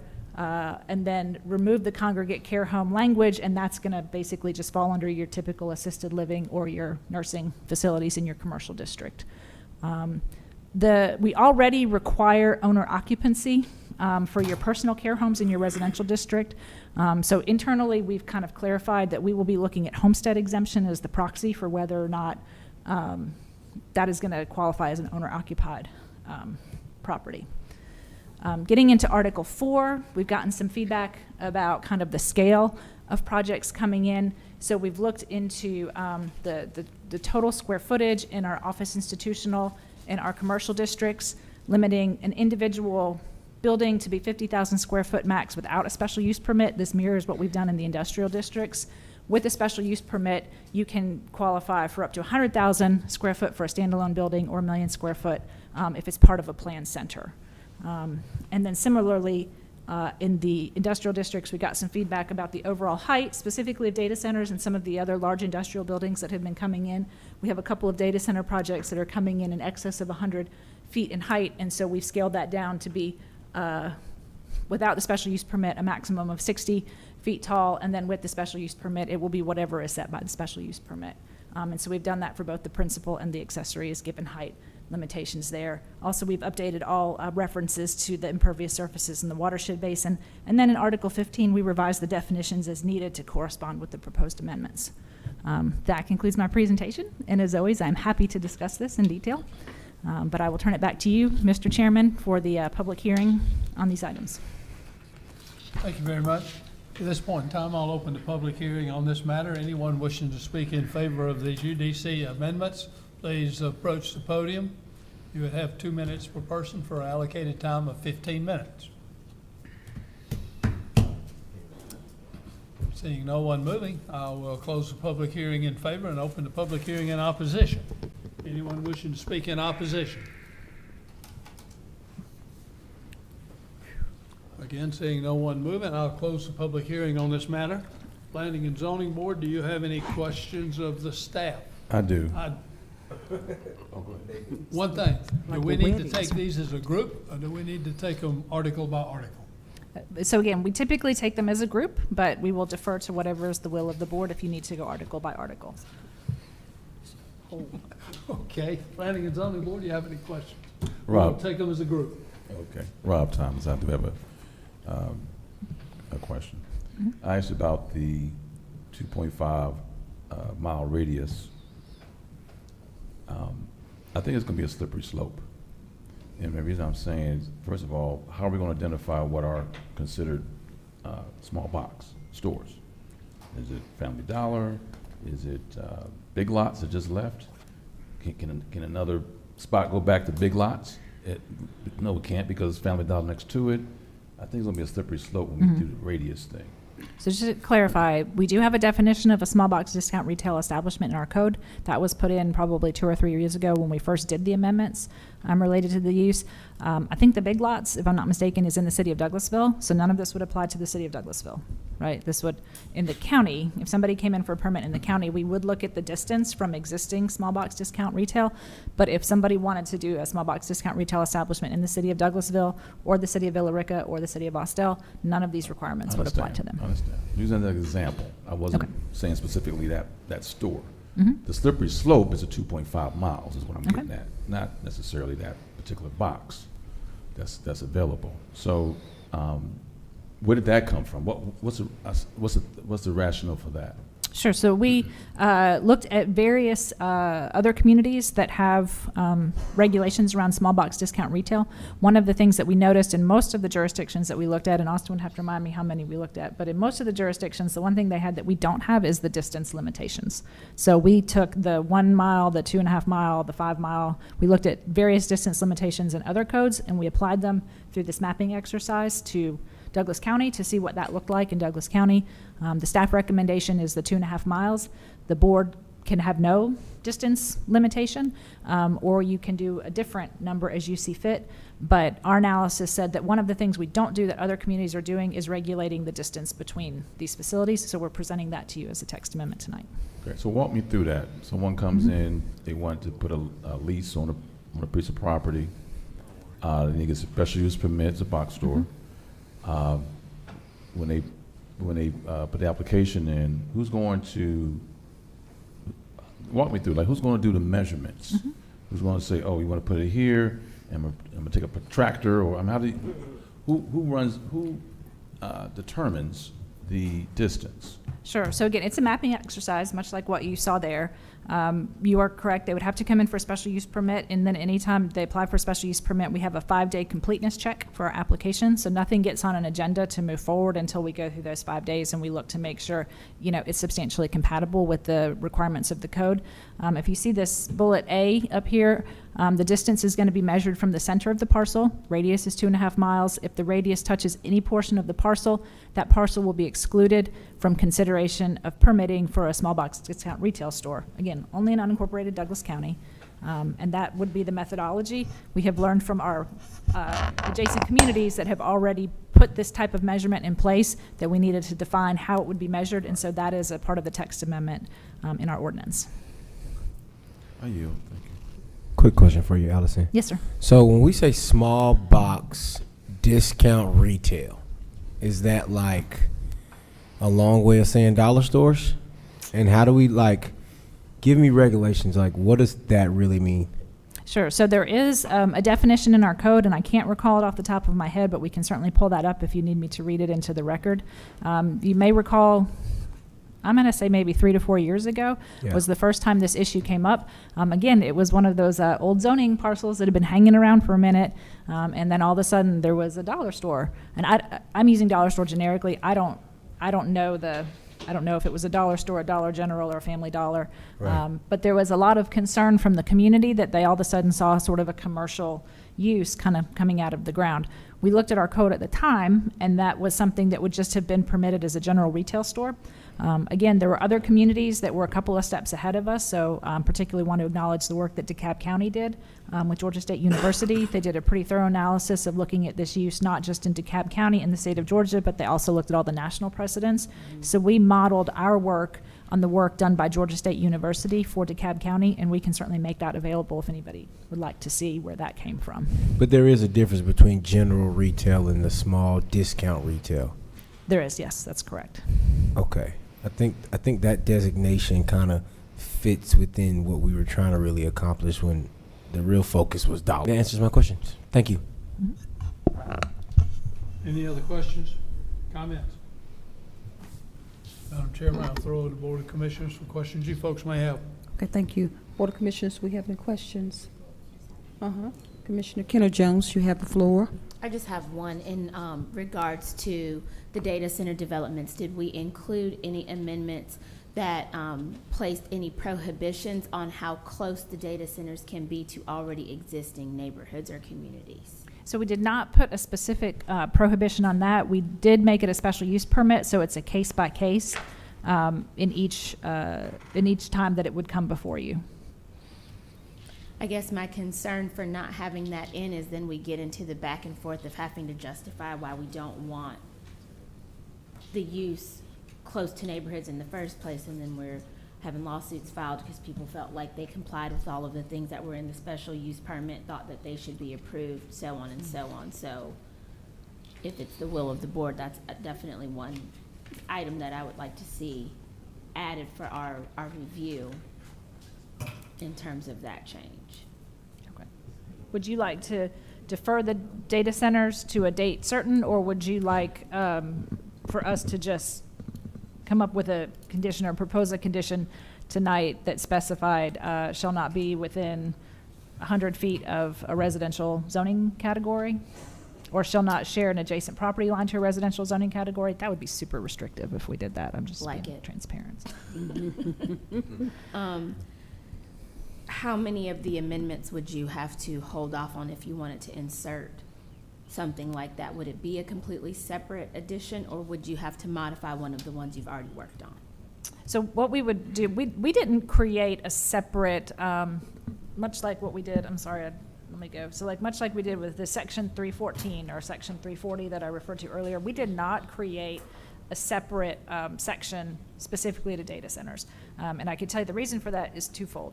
Number one of our biggest concerns with the data centers, as we indicated in our report that we submitted, was the impact on resource. So specifically, water and power. We have since had several clarifying conversations with both Georgia Power as well as Greystone. We understand their requirements now for large load. They're not going to give us any more than what we're getting with that letter that we've already asked for. So in terms of putting in a standard, like thou shalt submit a description of your power usage, that's not something that we're ever going to be able to get from the utility providers. They've made that clear. What we can do as a condition of zoning, again, if it is a user that is proposing a large load use, I think it is very fair for us to ask as a condition a timeline and phasing plan, because part of the feedback we've gotten from the utility companies is with enough money and enough time, they'll get power, right? I mean, that's essentially the summary of what we've been hearing. So is the timeline and phasing plan in what you have recommended? So again, we would be doing that on a case-by-case basis if it is electric-cooled versus water-cooled, right? Because then the other option, if it's not electric-cooled facilities, if it's water-cooled, and that we're going to defer to the Water and Sewer Authority. So this is a very long-winded way of saying the thing that we are trying to control through looking at the resource allocation is not something I have a great way of controlling through zoning, because we're sort of at the mercy of the utility providers. So when we looked at that instance, we also looked at the other thing that has come up as a condition many times, which is the tax abatements. That's squarely at the discretion of the board, whether or not you choose to allocate that. So we didn't see that that was an area that was appropriate. The conditions of the Greta approval, right, through the DRI process, y'all may be aware that the Department of Community Affairs pulled back the DRI requirements for data centers, but they are currently out for public comment about the new requirements for data centers under the DRI process. So even though initially we thought we might need to address that, it appears that that is going to potentially come back online through DCA to address those kind of impacts. And then beyond that, everything else somewhat gets addressed through the, I don't want to say somewhat, generally gets addressed through the Development Review Committee, through all of our technical departments reviewing and providing feedback. So again, I apologize, long-winded way of saying there wasn't really anything that we felt like specifically we needed to put in to data centers, other than, like I said, if you would like a distance requirement from residential, we could certainly consider that. I would almost be tempted to say cannot share an adjacent property line with residential, because these facilities are just so Towering.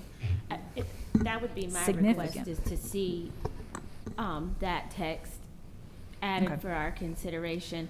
And I do like what you mentioned for both options, whether it's evaporative cooling or electric, whatever Right. they do, that we do have an actual phased approach that's going to be required, so that we at least know when the application gets to us that they are presuming that it's going to be 6 months, 8 months, Yeah. 12 months, Right. Just to clarify, I think we're measuring in years. Yeah.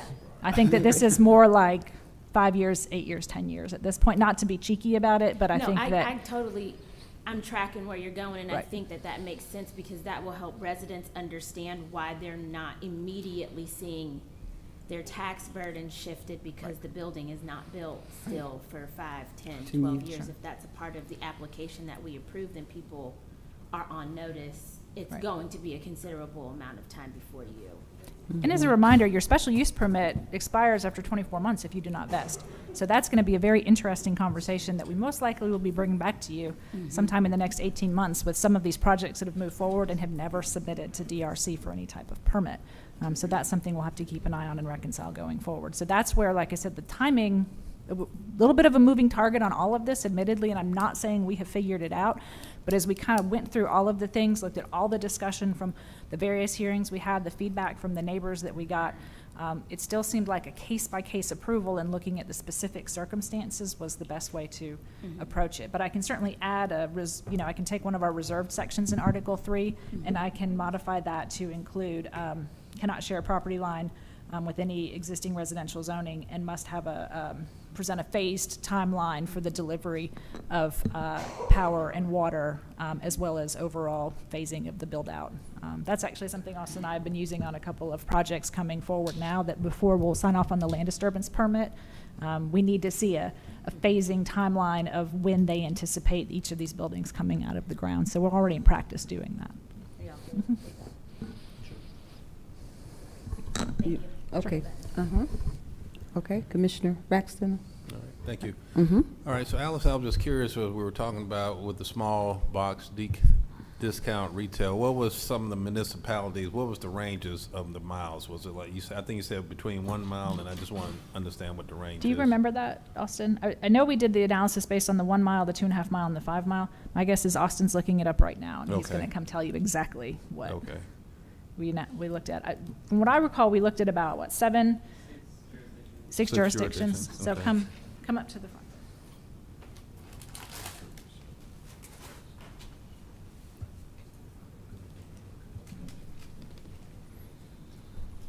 Apologies, everybody. I'm pulling it up really quickly.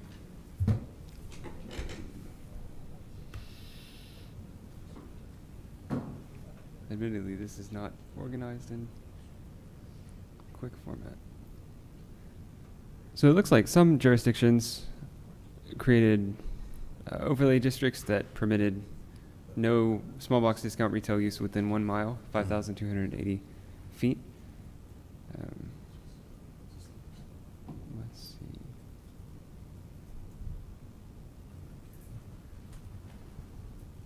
see. DeKalb County limited it to 1/2 mile, so 2,640 feet.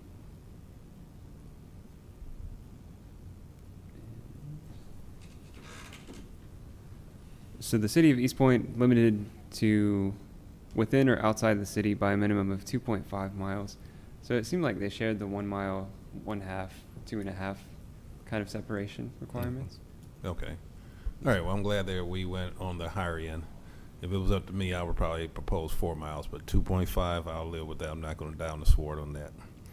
And then in regards to the personal care facilities, I know that you mentioned that the ones that have come before us has failed.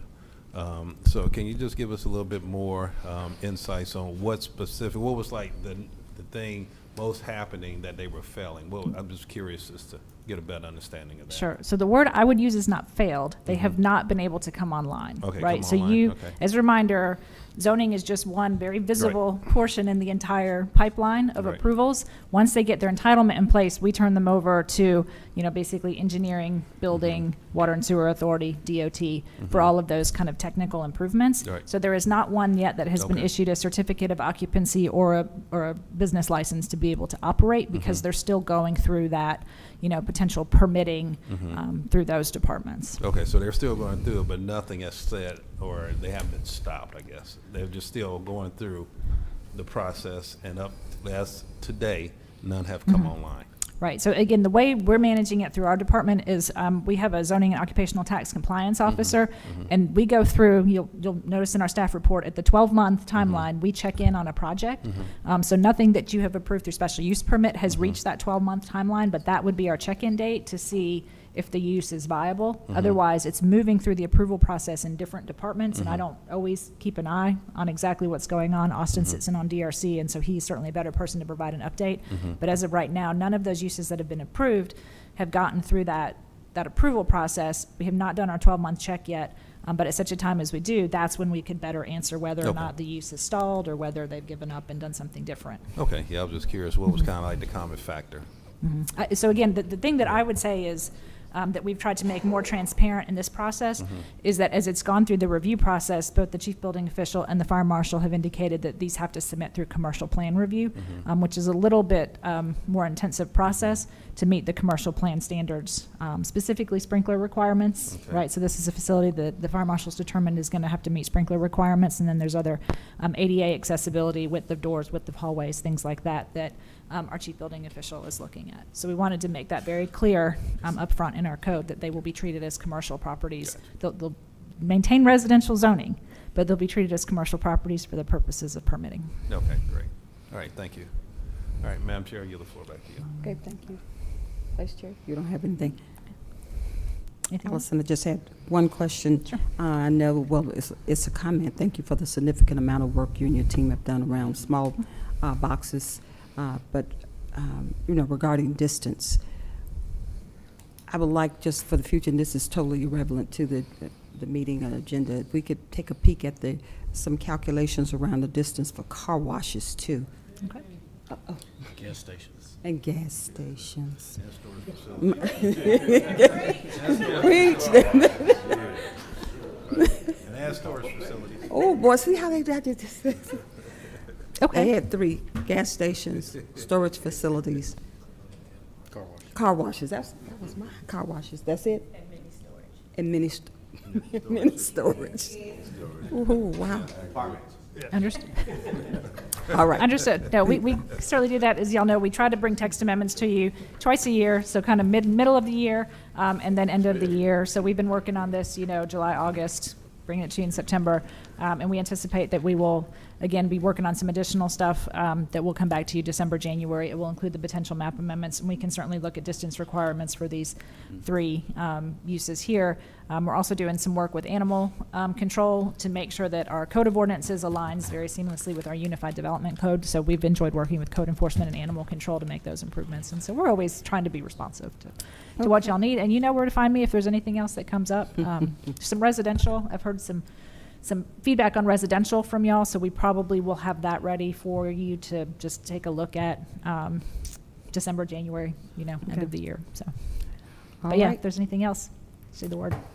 Okay, thank you. I yield the floor back to you, Chairman Simmons. Thank you, Madam Chairman. Okay, question.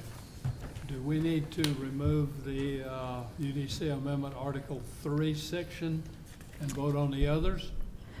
So again, what I think I would understand would be the will of the board is if you would like to make a motion to approve the text amendments as presented by staff with the condition that there needs to be a section added to Article 3 that clarifies that data centers cannot share a property line with residential zoning, and that they must submit a phased timeline for the access to power, water, and build out.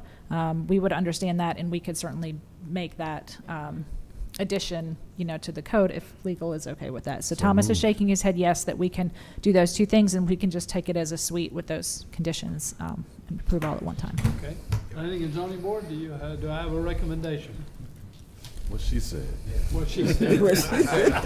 That's a lot. I mean, I like to, I'm not sure if I can, follow everything you just Sure. So again, looks like we're looking for a motion to approve the text amendments as presented by staff with the condition that there will be a section added to Article 3 in regard to data centers regarding sharing a property line with residential zoning, as well as the phased timeline for presenting of build out, power, and resource allocation to the site. All right. Second. Yeah. This is Rob Thomas. I'd like to make a recommendation to approve the UDC amendments 2 through 3, 4, 5, 6, 10, 12, and 15 with a modification to Article 3 pertaining to the large data centers not to be adjacent to residential properties, as well as a timeline for utilities and power restoration. Did I miss something? And a timeline for the build-out. Understood. Second. Okay. I have a motion, do I have a second? Second. I have a motion and a second, do we have any discussion? Hearing none, I'll call for a vote. All in favor of approving the UDC amendments as read into the record, please signify by raising your hand. Thank you very much. That's unanimous. Madam Chairman, the UDC amendments as read into the record comes to you with a recommendation for approval. Thank you so much, Chairman Simmons. Board of Commissioners, do we have a motion to approve the UDC amendments as stated by our manager of planning and zoning, and also with those stated conditions? And feel free to read it again. I don't have such a great memory like you did. Yeah, so again, looking for a motion to approve the text amendments as presented by staff with the condition that we will add a section to Article 3, specifically in regard to data centers, that will clarify the cannot share a property line with residential zoning, and must submit a phased timeline for the power, water, other resources, as well as build out. Okay, do we have a motion?